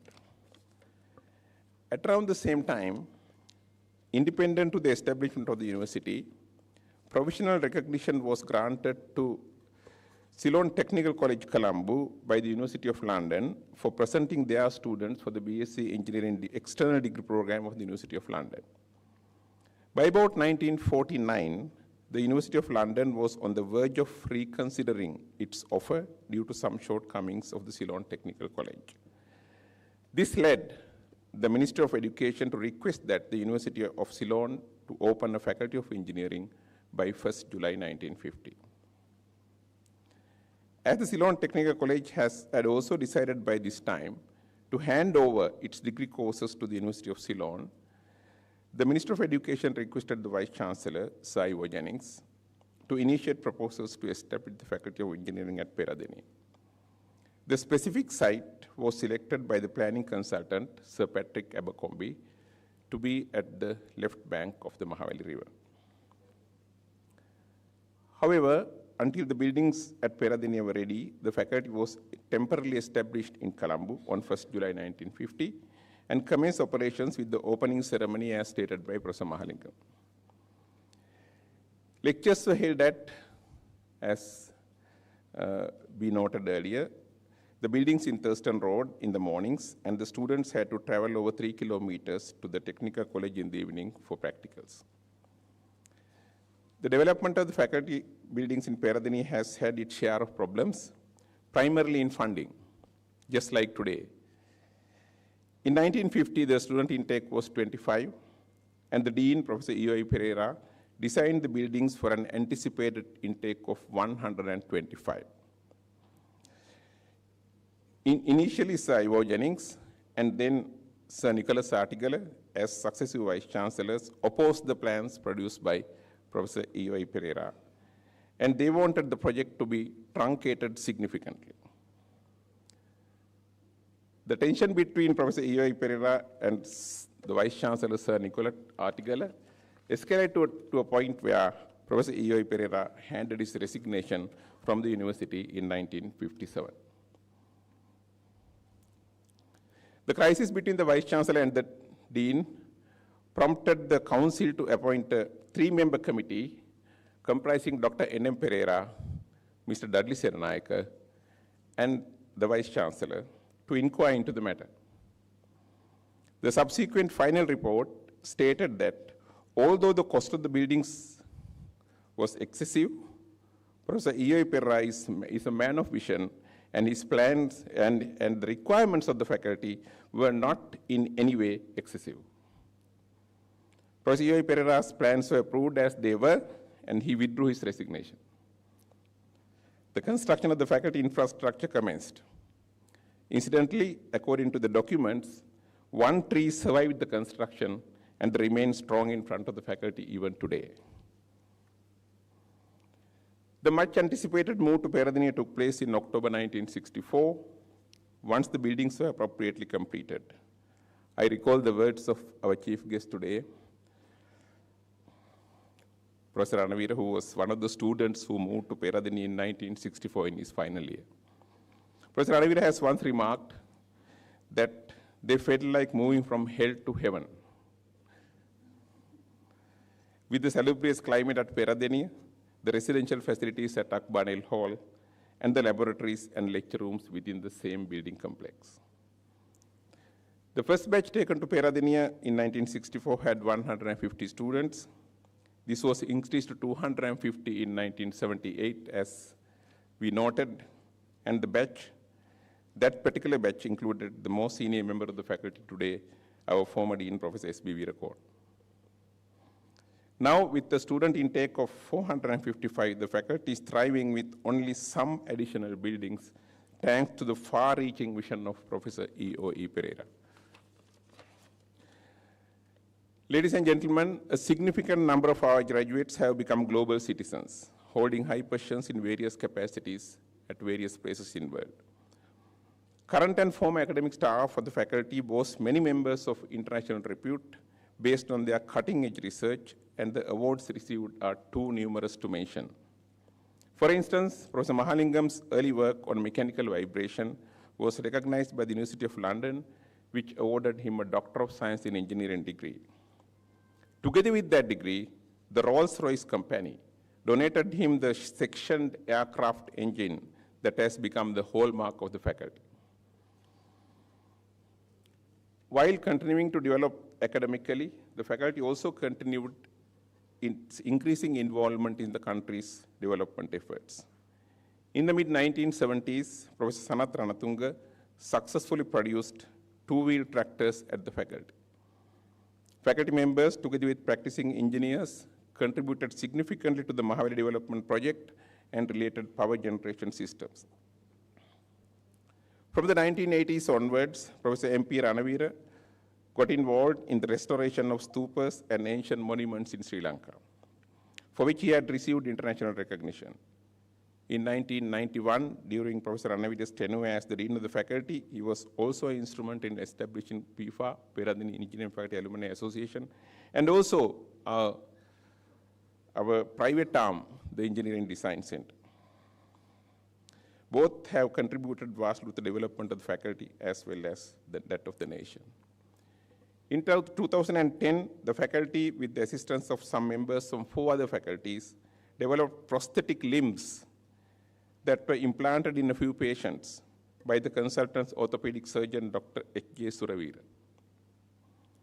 A few months ago, our dean, Professor Lilantha Samaranayaka, was able to offer a viable solution to curb elephant deaths by way of rail interference by producing a system that informs rail drivers about the presence of elephants 500 meters in advance. The academic staff of the country's second engineering faculty, established in Katubeda Moratu in 1972, was almost entirely comprised of Peradeniya graduates. I can see Professor Niranjani Ratnayak, I can see Professor Lucas here. There's so many. Our own Dr. H.J. Kirtisena spearheaded the complete process of developing the third faculty of engineering in Ruhuna that started exactly 26 years back on 1st July 1999. And Dr. Kirtisena served as the founder dean of Ruhuna Engineering Faculty. Development of engineering faculties at Jaffna, Southeastern, and Sri Jayawardena universities would not have been possible without the generous contributions from Peradeniya academics. Ladies and gentlemen, it's widely recognized that engineers play a crucial role in the development and stability of a country. They are often referred to as the backbone of the nation due to their contributions in various sectors, including infrastructure, technology, and economic goals. If I elaborate further, the contribution of engineers is essential not only in sectors related to food, water, hygiene, clothing, housing, defense, energy, manufacturing, and transportation, but also in the areas such as healthcare, education, entertainment, finance, and governance. Therefore, the faculty's future should be aligned with established global and local development goals. The ambitious sustainable development goals of the United Nations cannot be achieved without a massive expansion of engineering endeavors in many cases with the new technologies and mindsets. Furthermore, as engineering education primarily focuses on developing analytical and problem-solving skills, many engineering graduates find it relatively easy to leverage their education as a springboard for other careers. By the way, the government agent of Kandy, Mr. Indi Godavath, is also a graduate of this faculty. Out of 17 Sustainable Development Goals declared in 2015 with a time frame of 15 years up to 2030, 5 are directly related to engineering: clean water and sanitation, affordable and clean energy, industry, innovation and infrastructure, sustainable cities and communities, and climate action. 3 more are very strongly connected to engineering. As an educational institute that trains engineers for the global market, it is imperative that we are aware of the progress in these goals after 10 years have elapsed. In considering clean water and sanitation, reports indicate that none of the targets are met at the rate expected at the beginning. For example, the population using safely managed drinking water has only increased from 69% to 75% in 10 years, whereas the target after the same period is 89%. The population using safely managed sanitation facilities has only increased from 49% to 61%, whereas the target is 83%.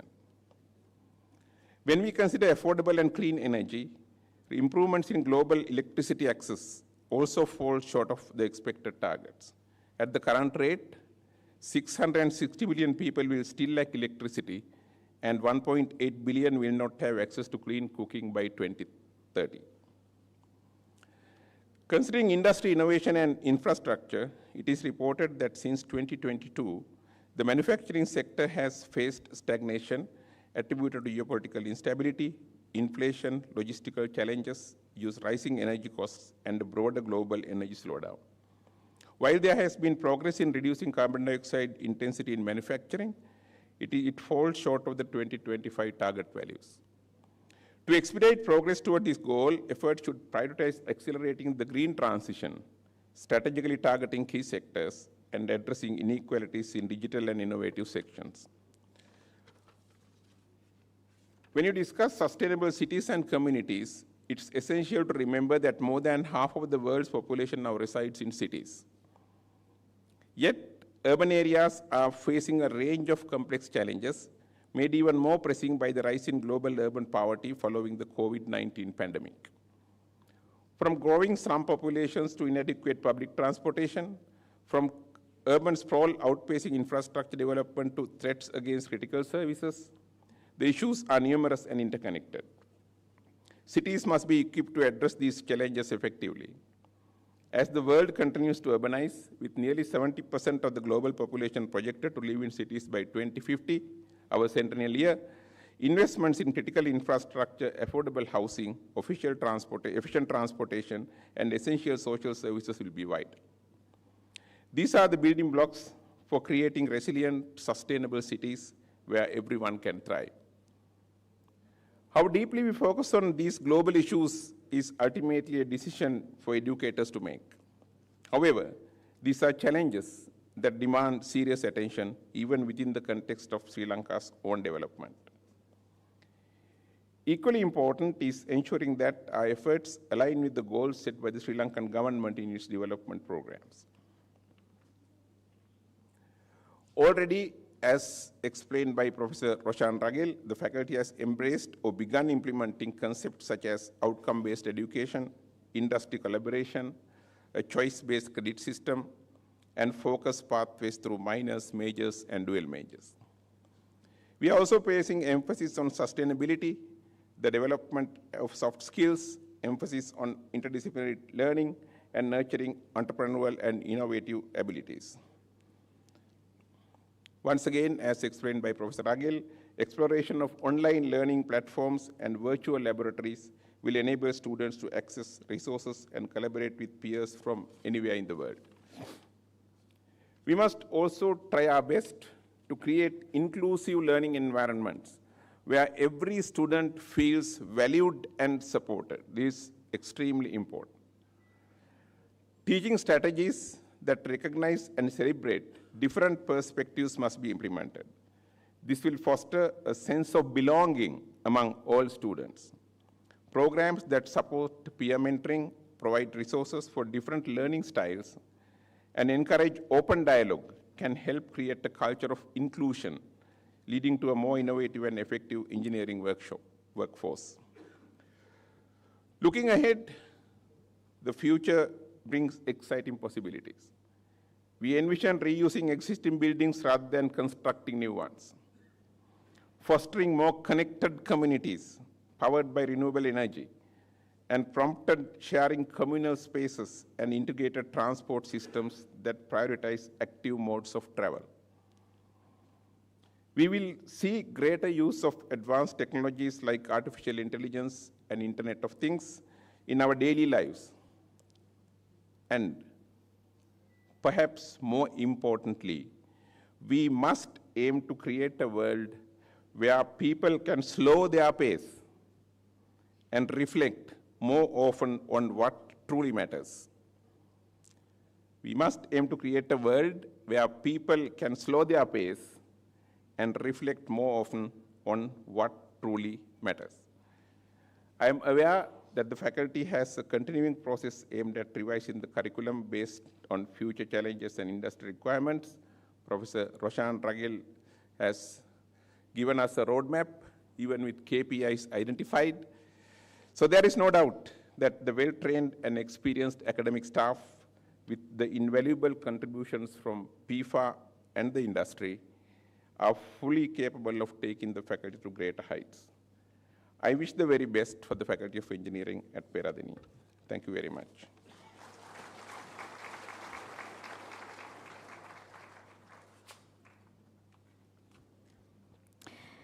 History, as it is written by the victor, is an easy path.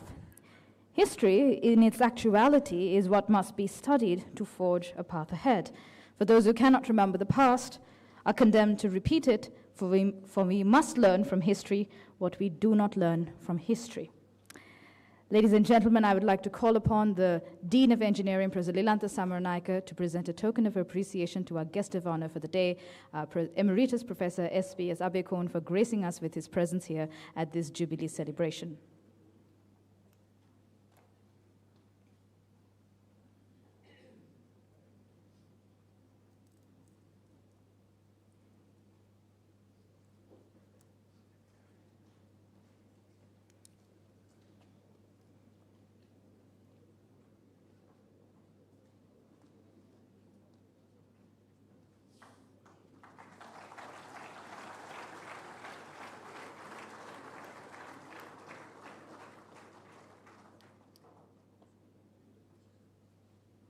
Thank you, gentlemen.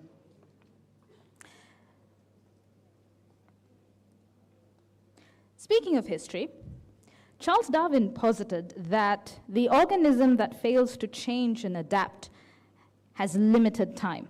And therefore, forging the way forward, as boldly as the Dean mentioned and as the convener of the Centenary Vision Committee intended, it includes the recognition and adoption of moving forward in terms of challenges and trends. The world we live in is rapidly changing due to the advancement of artificial intelligence. It is the responsibility, therefore, of universities such as ourselves to train young graduates with the skills in this new and emerging fields so that they can be a part of transforming the world as they forge ahead. With that in mind, the Faculty of Engineering is planning to introduce a degree program, the Bachelor of Science in Engineering Honors in Electronic and Intelligent Systems Engineering. To introduce this new program to you, I would like to cordially invite Professor Vijitha Herath, Head of Department of the Department of Electrical and Electronic Engineering of the Faculty of Engineering, University of Peradeniya, onto stage.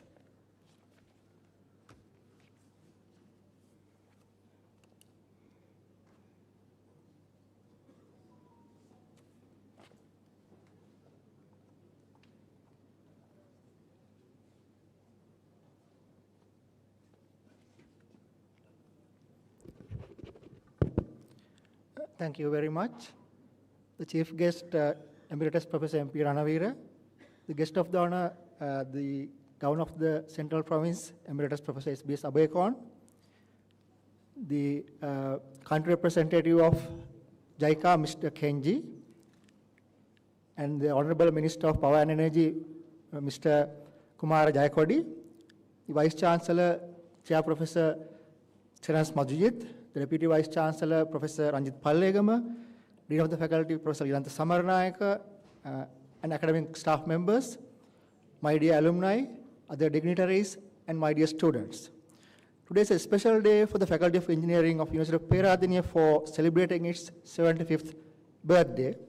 So we need this day to be the day that we move into a new direction, using our strength and resources, looking into the centenary of our faculty.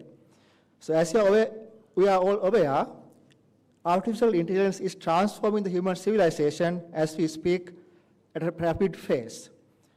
AI is highly consequential technology that will change the way we do things. The faculty and the university have identified this even before the ChatGPT era. As a result, the faculty and the university have initiated several activities to improve AI capabilities of our students and staff. One such initiative is introducing the minor program in Intelligent Systems Engineering, which will be offered to students who did their A-level in 2022. This will improve AI skills of students on broad range of specializations, be it electrical and electronic engineering, mechanical engineering, manufacturing engineering, or any other specialization area. The other initiative is the implementation of multidisciplinary AI research center by the University of Peradeniya, which was spearheaded by the faculty of our staff of our faculty.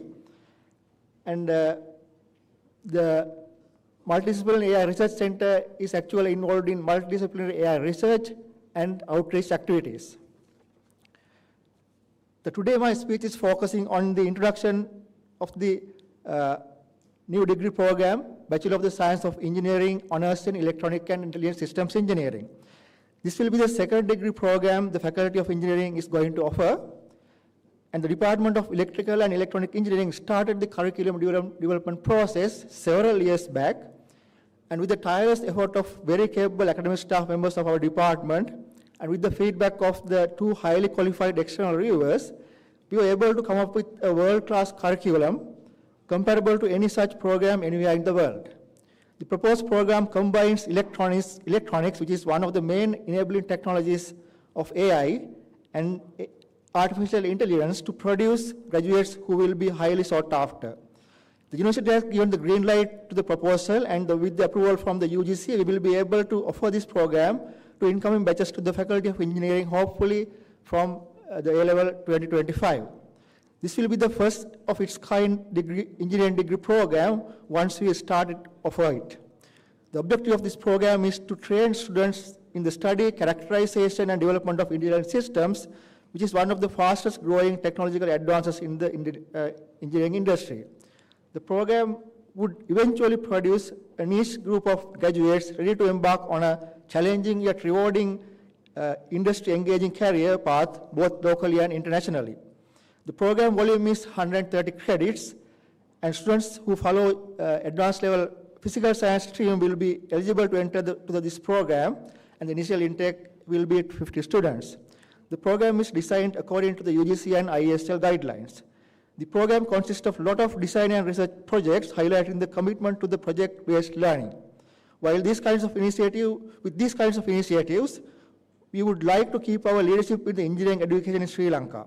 Finally, we want the graduates of this program to contribute to the national development in the 20th century and beyond. So as a symbolic gesture, I would like to hand over the proposal to the head of the institution, Professor Terence Madhujith. So please, sir.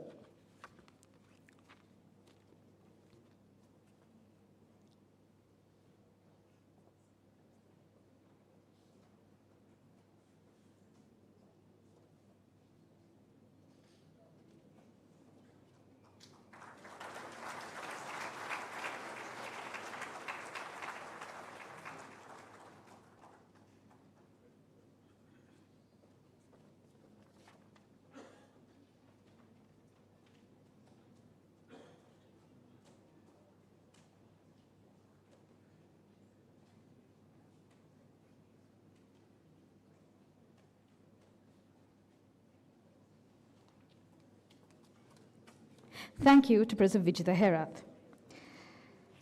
Ladies and gentlemen, keeping in line with this move forward, the University of Peradeniya's Faculty of Engineering has decided to forge a different path forward in terms of postgraduate education here at the faculty. This forging ahead will be presented here today as an expression of interest for a joint PhD program and a 4+1 joint master's program, which will be presented today to our Vice-chancellor, Professor Terence Madhujith. This joint PhD and joint 4+1 master's program is a collaboration between the Faculty of Engineering of the University of Peradeniya and the Faculty of Engineering and IT of the University of Melbourne, Australia.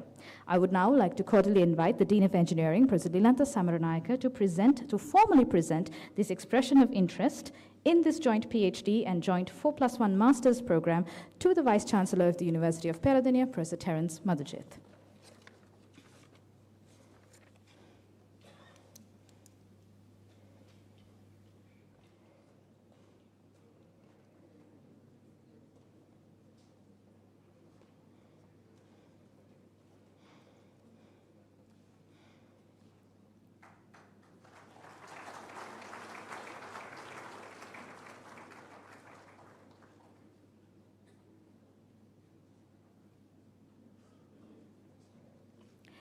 Thank you, gentlemen. Exciting new things ahead for the Faculty of Engineering with a completely new Bachelor of Science and new joint PhD and joint master's programs. Ladies and gentlemen, that brings me to another important factor in the journey of this faculty. From its humble beginnings in the 1980s, LTL Holdings Limited has evolved into the largest and most renowned engineering group of companies in Sri Lanka. Currently, the LTL Group has strong footprints in 6 different countries: Sri Lanka, Bangladesh, India, Nepal, Singapore, and Tanzania. This group's core expertise lies in the manufacturing of transformers and switchgear, which are being exported to over 30 countries worldwide. LTL's primary commitment is to deliver environmentally friendly and sustainable electricity to its regions of operation, offering a wide array of products and services throughout the power sector value chain. The LTL Group owns 894 megawatts in thermal and renewable power generation in Sri Lanka, Bangladesh, and Nepal, with another 458 megawatts in progress in Sri Lanka and India. The LTL Group also offers comprehensive engineering, procurement, construction, and operations and maintenance services for renewable and thermal power plants, and has successfully provided said services for projects totaling over 1,500 megawatts in the worldwide arena of power and energy. As we celebrate today's Diamond Jubilee, we are incredibly grateful for the support of said esteemed partner. I don't think much in this faculty happens without the presence of Nuhman Marika. But before we present that gentleman to you, I would like to direct your attention once more to the screen to a short video on LTL Holdings Private Limited. Power, electrical power, is life. It's the enabler of opportunities, the sustainer of ideas, the leveler of the playing field, the conductor of innovation, the distributor of knowledge, the evolutionary, the revolutionary, the enlightening. Power is the birther of modern civilization. It energizes hope, ambition, and progress. For you, for the country, for 8.1 billion human beings on Earth. The thirst for power is insatiable, because power is everywhere. It's in everything we do, everything we need, everything we want. Everything we will ever achieve will be empowered by power. Electrical power. And no one understands power like we do. We generate, innovate, distribute, maintain, purpose and repurpose the entire ecosystem of power. Pioneers for over 40 years. So, as the world switches on a new era of renewable, clean, sustainable power, we are in the front line, transforming the landscapes of tomorrow into fields of power fertility. Because if power is life, then we are its lifeline. LTL Holdings. In our world, power drives everything we do. At Silex Engineering, facilitating power and water infrastructure to mankind is our passion. More than 25 years, Silex Engineering has brought light and evade thirst of nations, created jobs and careers, and delivered immeasurable benefits by bringing power and water to the people of many countries and destinations. Our journey began in 1998 as a turnkey contractor for power transmission projects of utility providers. From these early beginnings, Silex Engineering has grown to be the leading engineering company in the power sector in Sri Lanka. Silex Engineering has its footprint in many countries of South Asian and East African regions, having resident offices in Uganda, Tanzania, and Singapore. CELEX Engineering spreads in the entire range of large-scale electrical power systems, including power transmission and distribution, generation as a turnkey solutions provider. High-voltage substations are the key node points that ensure a reliable transmission of power across a grid network. CELEX Engineering has hands-on experience constructing substations up to 220 kilovolts, which is paramount for the integration of power from generation plants and transmission and distribution to residential and industrial consumers. Our comprehensive domain knowledge ensures that substations are designed, erected, and commissioned, incorporating the most modern technologies from leading manufacturers in the world. Our experienced engineering professionals are expertise in substation automation systems and substation communication systems, backed by the latest testing equipment in the industry. Power transmission networks are the backbone of any power grid. CELEX Engineering continues to shape the grid of the future, delivering power and boosting productivity for a better world. We provide most comprehensive transmission and distribution solutions, addressing the challenge of balancing rising demand for power, reliability, and efficiency. Our turnkey solutions includes high-voltage transmission networks up to 400 kilovolts, as well as medium voltage and low-voltage rural distribution networks. In the East African region, we have constructed more than 25,000 kilometers of 33 kilovolt distribution systems in Kenya, Uganda, and Tanzania. We bring power to the point, wherever and whenever it is needed. Expansion of grid networks and distribution networks in urban areas require laying of underground high voltage and medium voltage cables. CELEX Engineering is a pioneer in underground cable system installations, ranging from 11 kilovolts up to 220 kilovolts. Our experience diversified into different power generation mechanisms, from fossil fuels to renewable sources. CELEX partnered in many EPC projects of thermal power plants, up to 350 megawatts, including combined cycle power plants. Our EPC project portfolio constitute with wind, mini hydro and solar power generation plants up to 10 megawatt capacity using state-of-the-art equipment. Usable water sources in the world are rapidly dwindling, and water is becoming a scarce resource, much like the depleting non-renewable energy sources. This has intensified the world's needs for water system solutions. CELEX Engineering offers turnkey water system solutions for the urban and rural, water supply, water treatment plants, and distribution networks. CELEX family currently operates with 250 plus members, which is our supreme strength.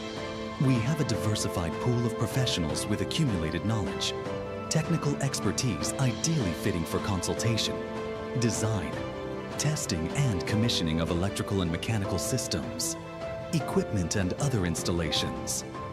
Our success has also allowed us to give back to those we serve. CELEX Engineering reinstated the electrical and electronic engineering laboratories of University of Peradeniya, Sri Lanka.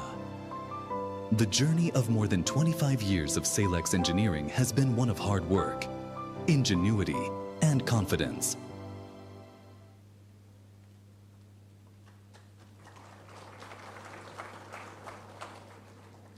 We thank the CEO of LTL Holdings, Engineer Nuhman Marika of E82 batch, for his unwavering dedication to his alma mater.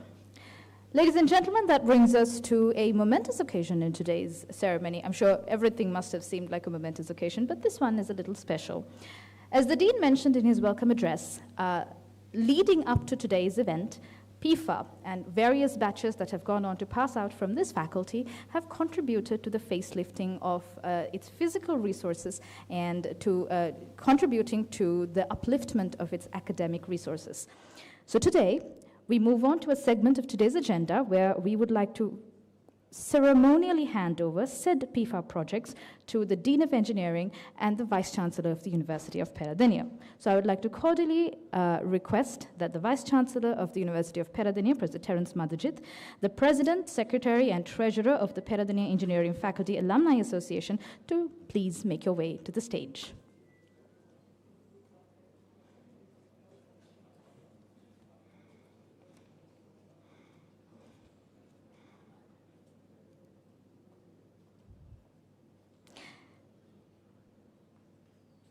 The first of these ceremonial handing overs includes the handing over of a file that marks all the completed faculty facelifting projects. I would therefore like to cordially invite the President, Secretary, and Treasurer of PIFA to hand over the file that marks the completion of the faculty facelifting projects to the Vice-chancellor of the University of Peradeniya, Professor Terence Madhujith.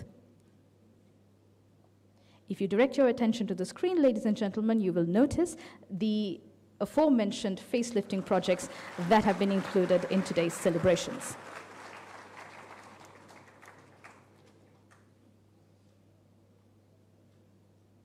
Thank you to Professor Madhujith. I would now like to cordially invite the Dean of Engineering onto stage.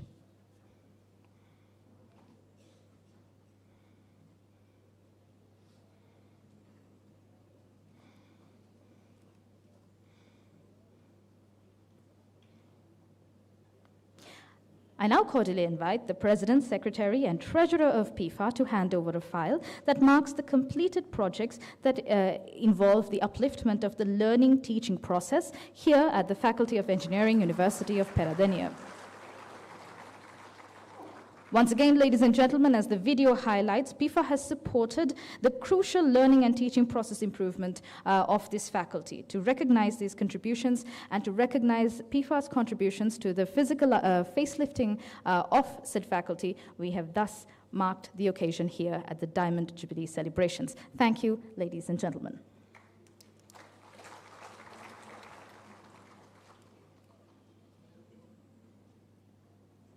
This brings us to another occasion of handing over.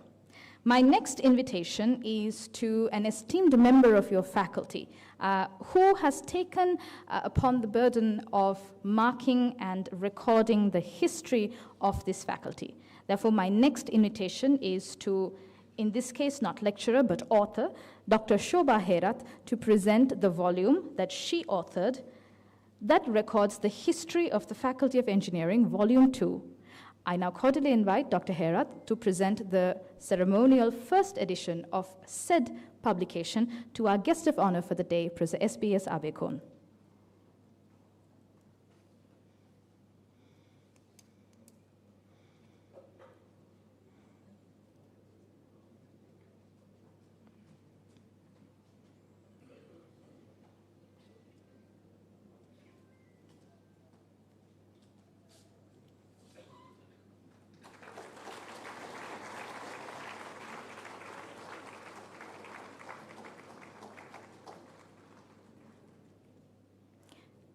Thank you, Dr. Herat, and thank you, Professor Abekon. As mentioned in the Dean's address at the beginning, PIFA and its members are responsible for 250 million rupees worth of projects that have since gone on to change the face of this faculty. This occasion, therefore, is to recognize said contributions to the faculty. And for this, I would like to cordially invite Engineer Darshana Athav, the Secretary to PIFA, on stage to take over proceedings.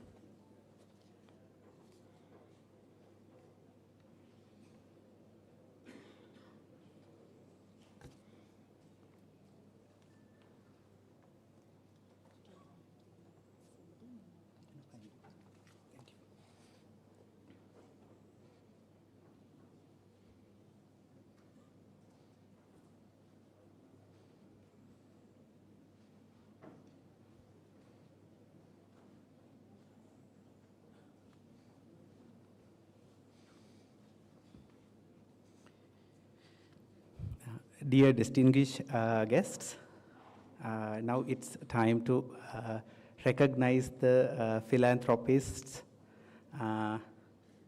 in our alumni.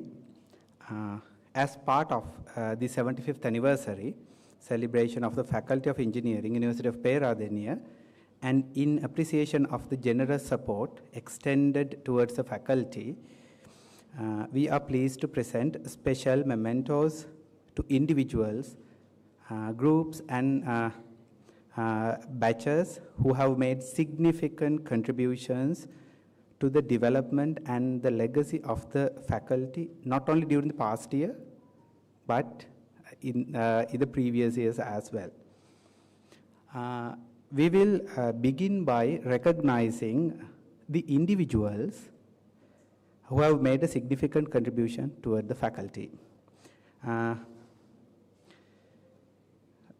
would like to invite the Vice-chancellor, sir, to the stage to present these mementos.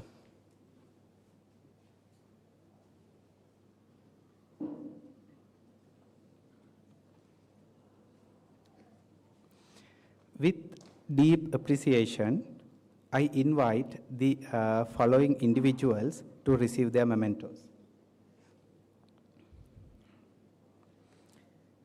Professor Jatal Manapperuma. I learned this morning that he is not with us today, but we deeply appreciate his contribution towards the faculty. Then Engineer Nohuman Marikar.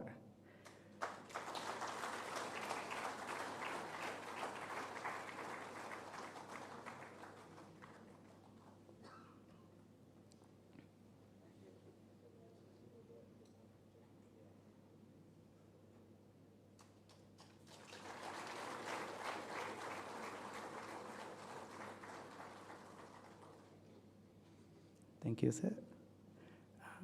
Then may I invite Engineer Lanka Shanta, if he is in the audience. Sir.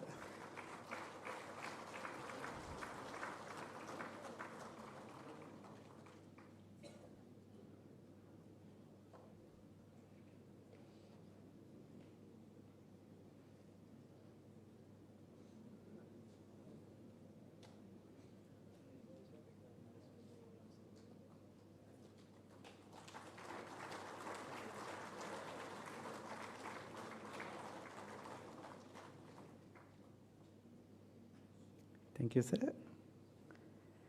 May I invite Engineer R.M. Anura Bandara. It seems he is not with us today, but we again deeply appreciate his individual contribution towards the faculty.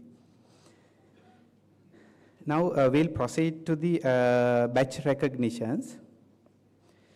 May I kindly remind the representative of each batch to approach the stage from the right side of yours when your batch name is announced. After receiving the mementos, please exit the stage from the left side. And we also request the next recipient of the batch to be ready near the stairs of the stage on the right side to ensure smooth and timely flow. To begin this segment, I would like to invite again Vice-chancellor, sir.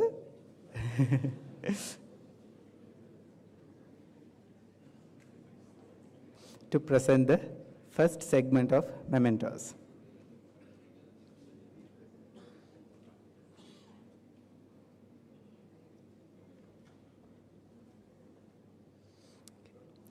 With sincere gratitude, we recognize the contributions of the batches,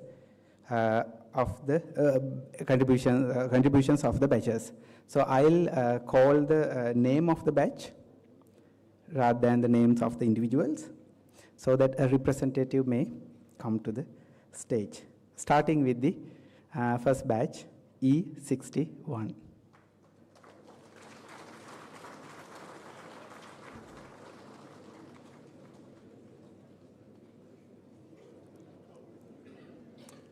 Okay, so I think none of them are here today, except for dear sir. Then may I invite the next batch, E62.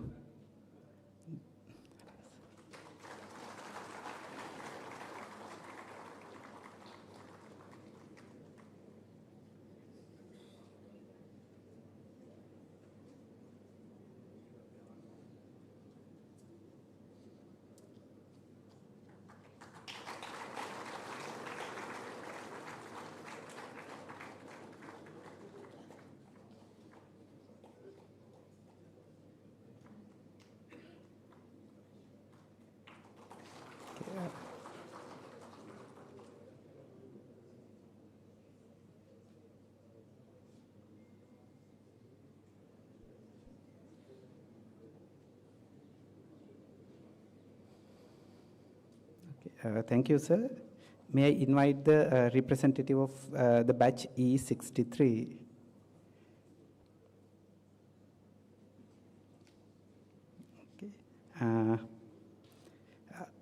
Now, may I invite a representative of batch E64?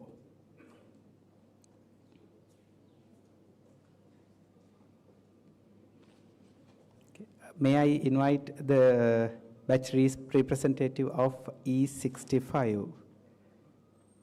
Okay. E65. May I invite the batch representative of E66?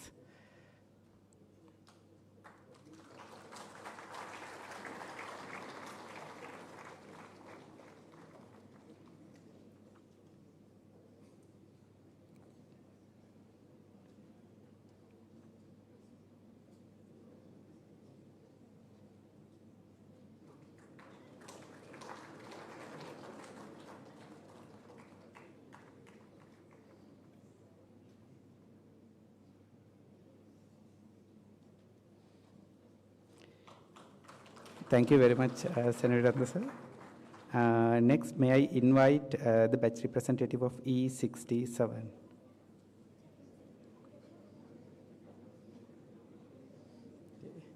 Vice-chancellor, sir, there are actually a few left. Okay, may I invite the batch representative of E68?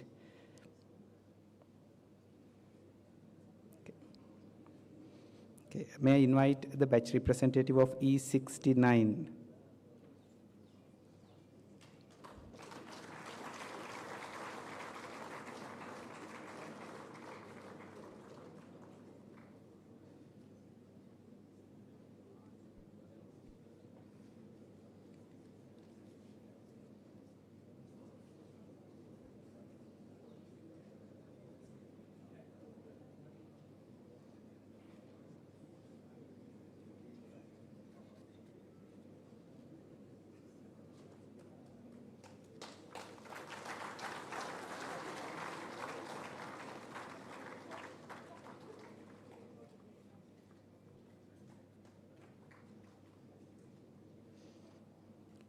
Now, may I invite the representative of batch E70?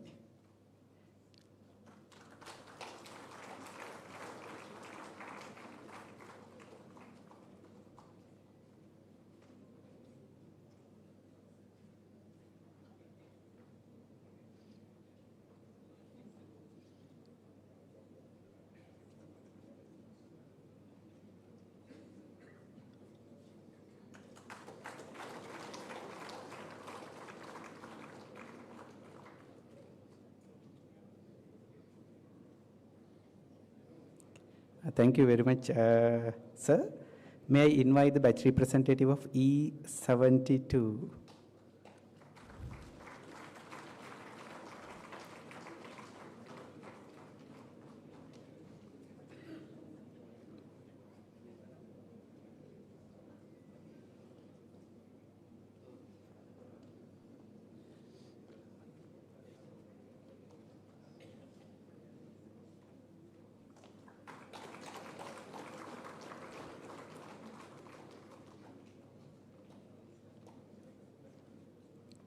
Okay, may I, thank you very much, sir. May I invite the representative of batch E73?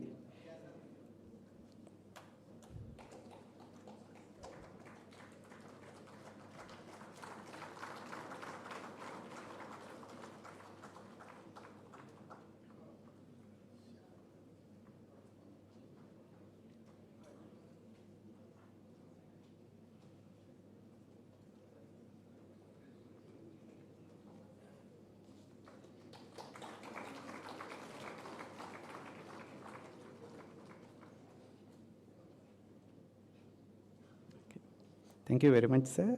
May I invite the batch representative of batch E74?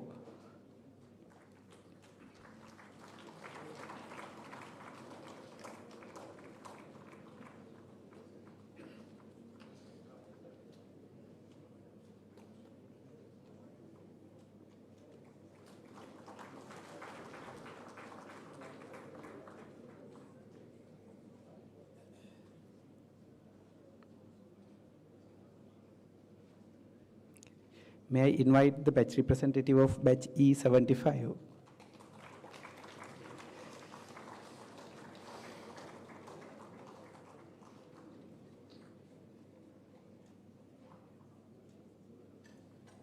Okay, thank you very much, sir. Vice-chancellor, sir, thank you very much for coming to the stage. Thank you very much. May I now invite the Dean of the Faculty of Engineering to kindly proceed with the next segment of the batch recognitions.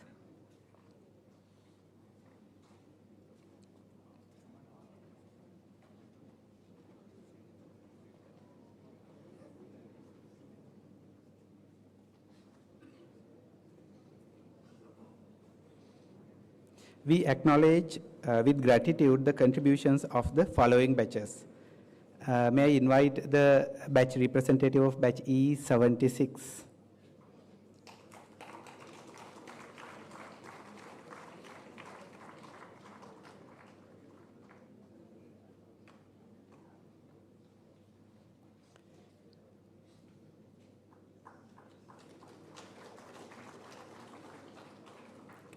Thank you, sir. May I now invite the batch representative of batch E77.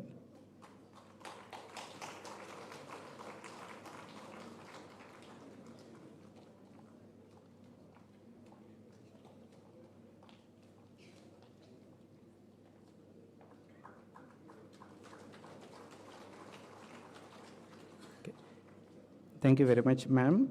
May I invite the batch representative of batch E78?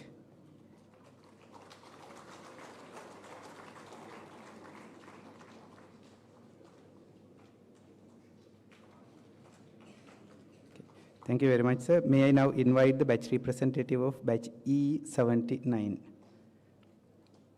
Okay. May I now invite the batch representative of batch E80?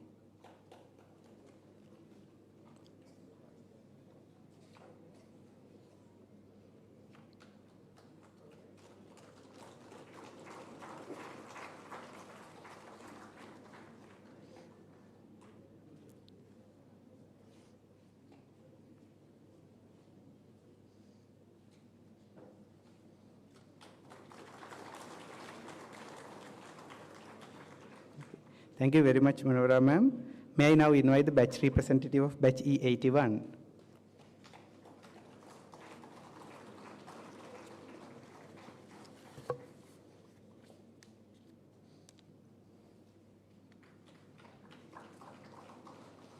Okay, thank you, sir. May I now invite the representative of batch E82?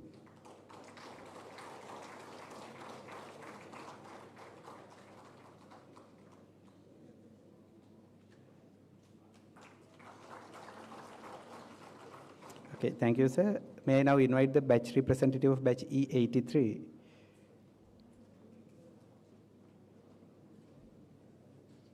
Okay. May I now invite the batch representative of batch E84?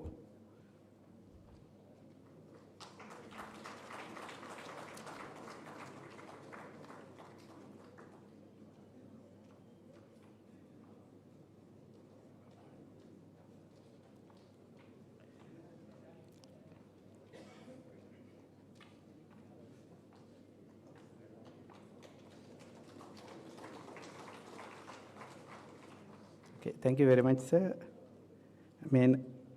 Yes, by the batch representative of E83, Professor Janaka Ekonomika, sir.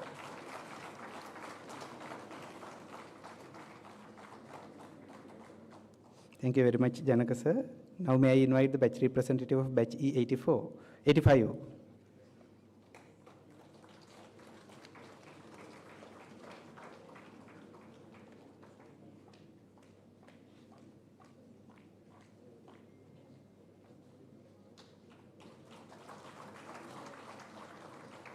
Thank you, ma'am. May I now invite the batch representative of batch E86?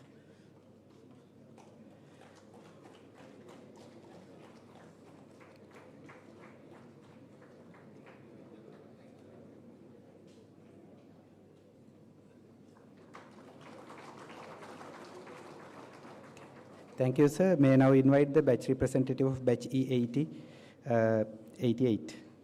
87.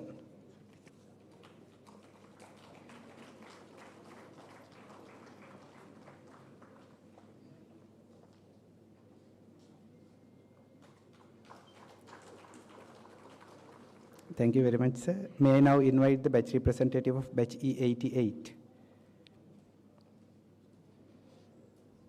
Okay. May I now invite the batch representative of batch E89.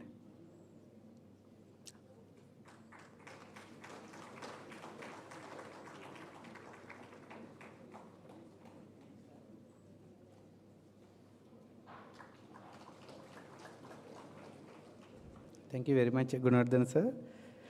May I now invite the batch representative of batch E90.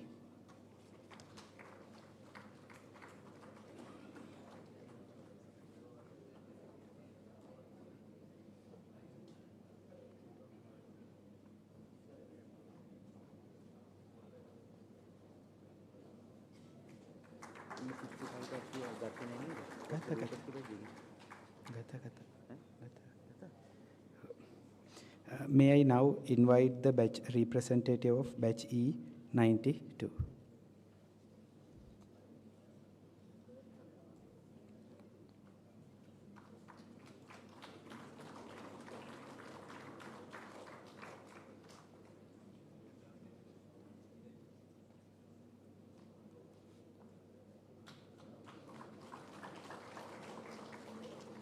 Thank you very much, sir. May I now invite the batch representative of batch E93.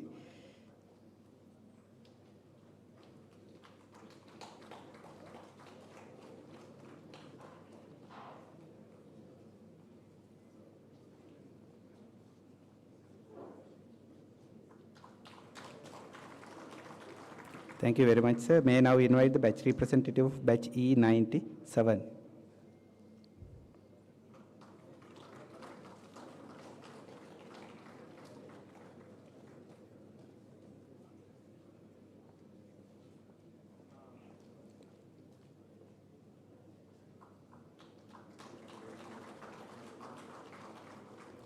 Thank you very much, sir. May I now invite the batch representative of batch E98.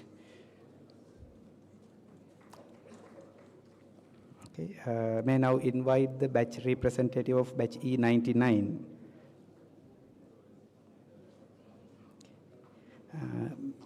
May I now...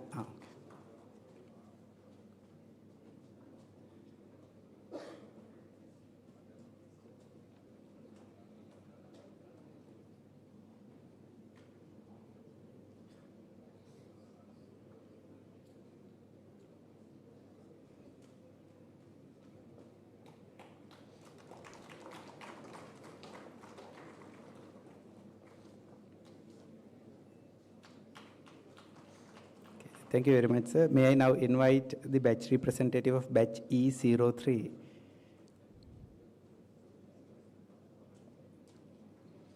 May I now invite the batch representative of batch E04.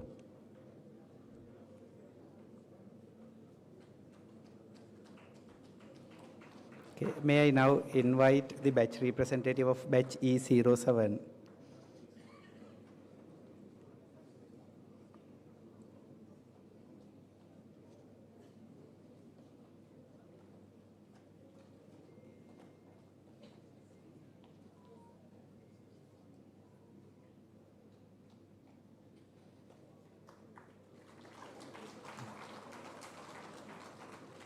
Thank you, Dr. Damayanti. May I now invite the batch representative of batch E08. Okay. May I now invite the batch representative of batch E09. Okay. It seems they are not here with us today. Finally, I would like to take this opportunity to sincerely thank all the individuals, groups, and batches who have contributed towards the faculty in various capacities. Over the years, even if their names were not specifically mentioned today, your efforts are deeply valued and appreciated. Thank you very much.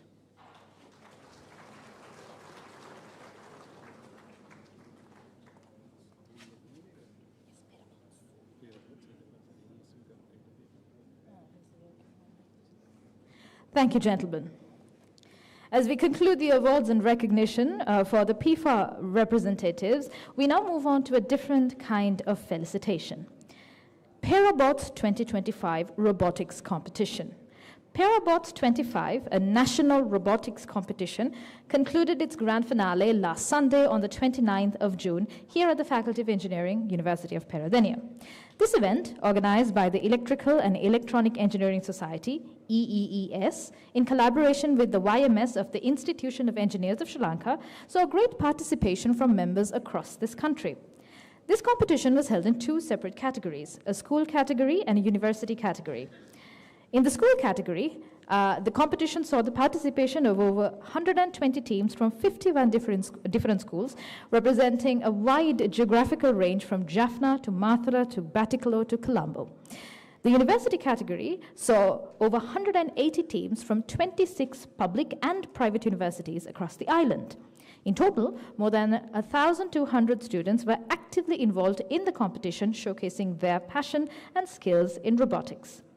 After the preliminary rounds, 33 school teams and 25 university teams qualified for the highly anticipated final round that concluded last Sunday. Parabots 25 was made possible through the generous support of its partners, who we should take a moment to mention in this moment, Anka Technologies, MAS Holdings, and Oral Corporation. I would now like to very cordially invite the Deputy Vice-chancellor of the University of Peradeniya, Professor Ranjit Pallegama, on stage to distribute these awards to the 6 winners in the 2 categories at Parabots 25.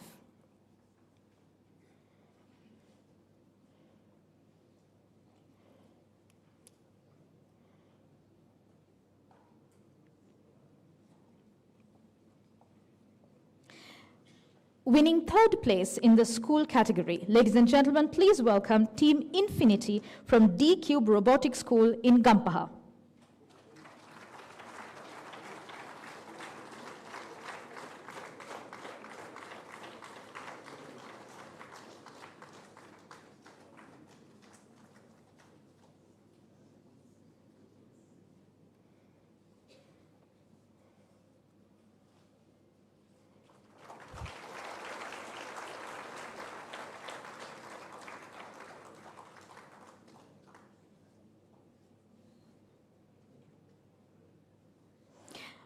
Winning 2nd place in the school category, ladies and gentlemen, please welcome Team ULSMAC of Sujata Vidyalaya Mathura.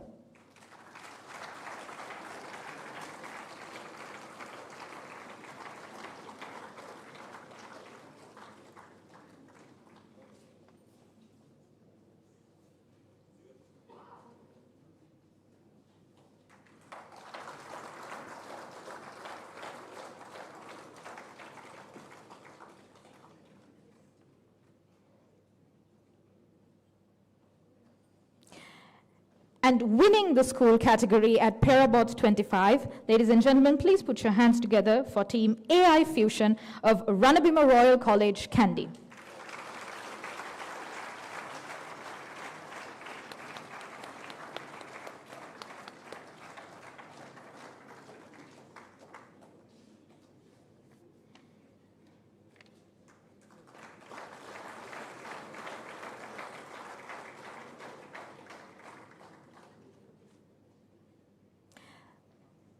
That, ladies and gentlemen, concludes the school category. We now move on to the university category. Winning 3rd place in the university category, ladies and gentlemen, please welcome Team Para Automates from the Faculty of Engineering, University of Peradeniya.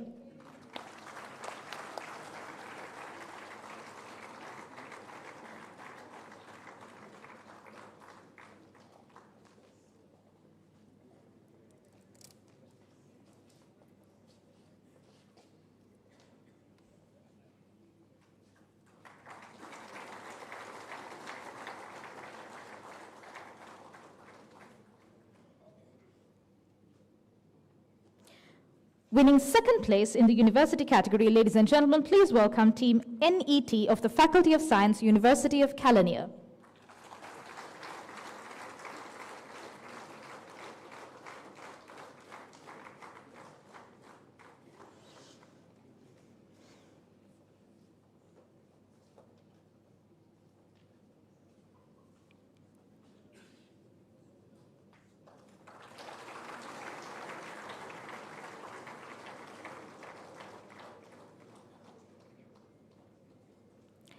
and winning first place in the university category of Perabots 2025. Ladies and gentlemen, please put your hands together for Universal Trackers from the Faculty of Engineering, University of Peradeniya.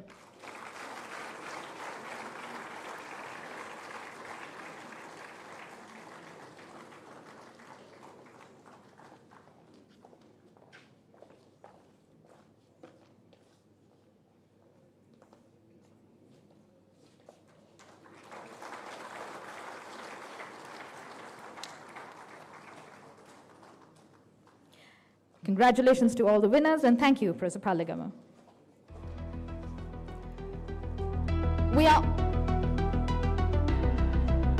Apologies. Please direct your attention to the screen.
Thank you for your attention, ladies and gentlemen.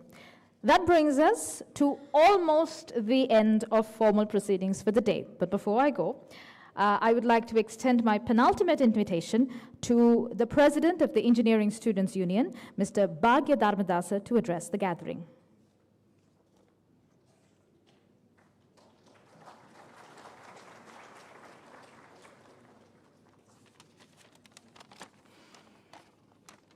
Good afternoon, everyone. It is a great honor to stand before you on this historic and memorable day as we celebrate the Diamond Jubilee of Faculty of Engineering, which is 75 years of excellence of our faculty. His Excellencies, Chief Guest, Professor Ranavira, Honorable Governor of the Central Province, Honorable Minister of Energy, Honorable Vice-chancellor, University of Peradeniya, Honorable Deputy Vice-chancellor of University of Peradeniya, our respected Dean of Faculty of Engineering, fellow deans of other faculties, heads of departments, President of PIFA, President of JICA, esteemed PIFA members, staff of Faculty of Engineering, ladies and gentlemen, and my dear brothers and sisters. On behalf of the engineering students currently in the faculty, I express our deepest gratitude to all of those who have contributed to this great journey, especially to our PIFA members. Your continued support and both moral and financial has kept the heart of our faculty beating strong. Thank you for never forgetting where your engineering journey began. Today is made even more special with the launch of a new degree program and also new department premises of Electrical and Electronic Department, a step forward that reflects our faculty's vision to adapt and expand. We students are inspired by the great commitment of our academic staff to shape the future while honored in the past. As we celebrate this Diamond Jubilee, we are not just remembering the past 75 years, we are building on them. We are proud to carry forward that legacy. Thank you, and may this milestone be one of many in our journey forward. Long live Faculty of Engineering, University of Peradeniya. Thank you very much.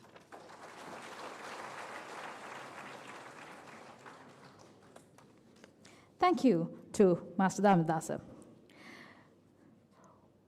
That, ladies and gentlemen, brings us to the formal end of today's ceremonial proceedings. And therefore, I would like to close the formalities of the day, but not the celebrations, with my final invitation for the day, which is extended to President Mahesh Disanayake to propose the vote of thanks.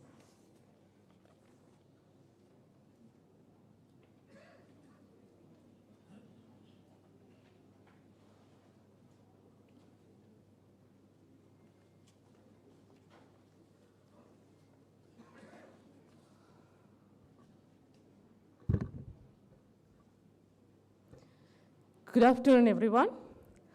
As we conclude this truly remarkable day, the celebration of Diamond Jubilee, the Faculty of Engineering, University of Peradeniya, it is my distinct honor as the event coordinator to deliver this vote of thanks.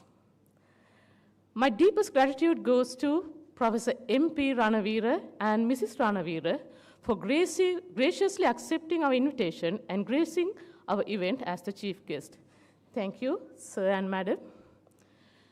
I extend my sincere thanks to Professor S.B.S. Abekon, the Governor of the Central Province, for accepting our invitation as the guest of honor and delivering an insightful Diamond Jubilee address. Thank you, sir. Also, I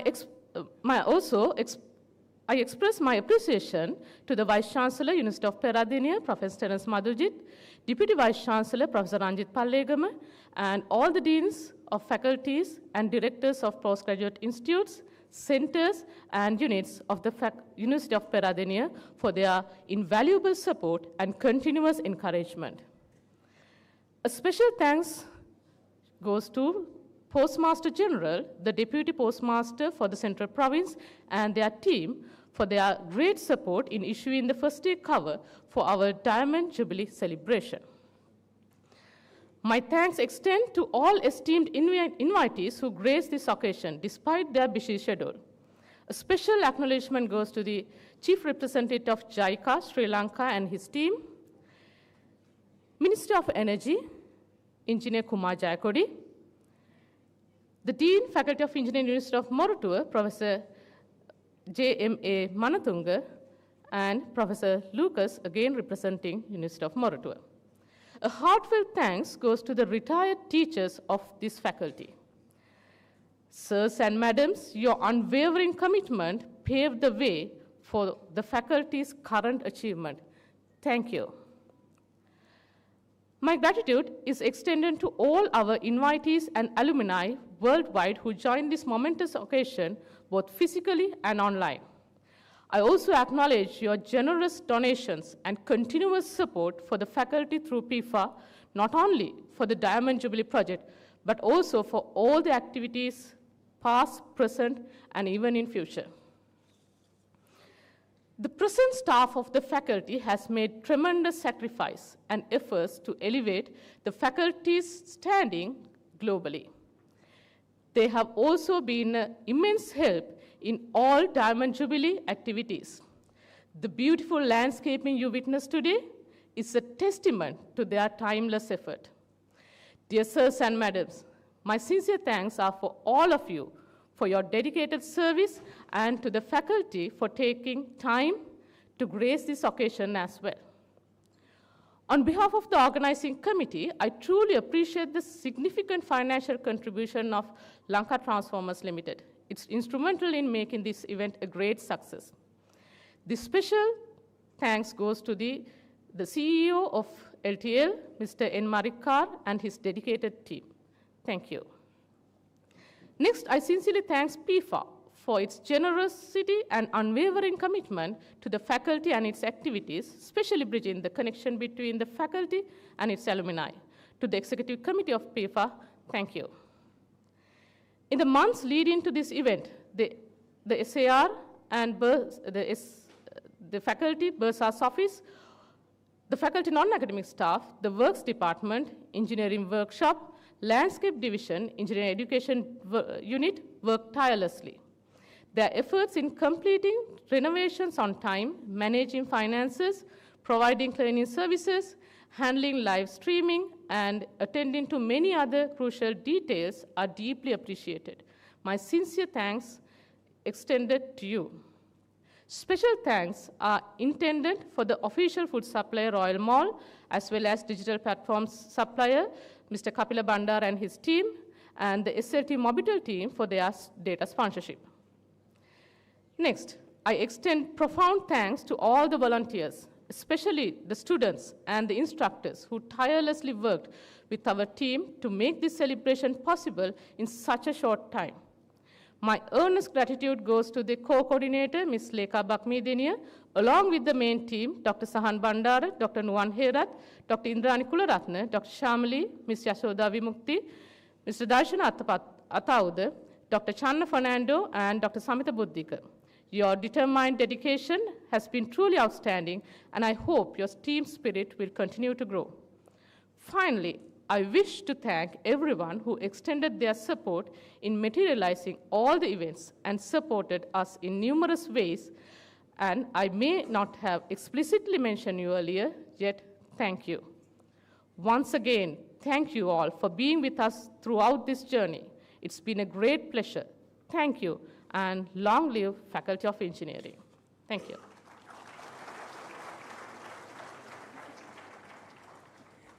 Thank you, Professor Maheshwar Dissanayake. Ladies and gentlemen, that brings us to the end of the formalities of the ceremony here at the EOE Pereira Theatre. However, there are two quick announcements that I have to give. The first is that the building extension is happening in a short while to come. For the first time in my life, I think we are ahead of schedule at the end of an event. So this is scheduled to happen somewhere around 1:15. So you have plenty of time to make your way to the new extension building. So you're all most warmly invited to the ceremonial opening of the extension building to the Department of Electrical and Electronic Engineering. Following that, you are all warmly welcome to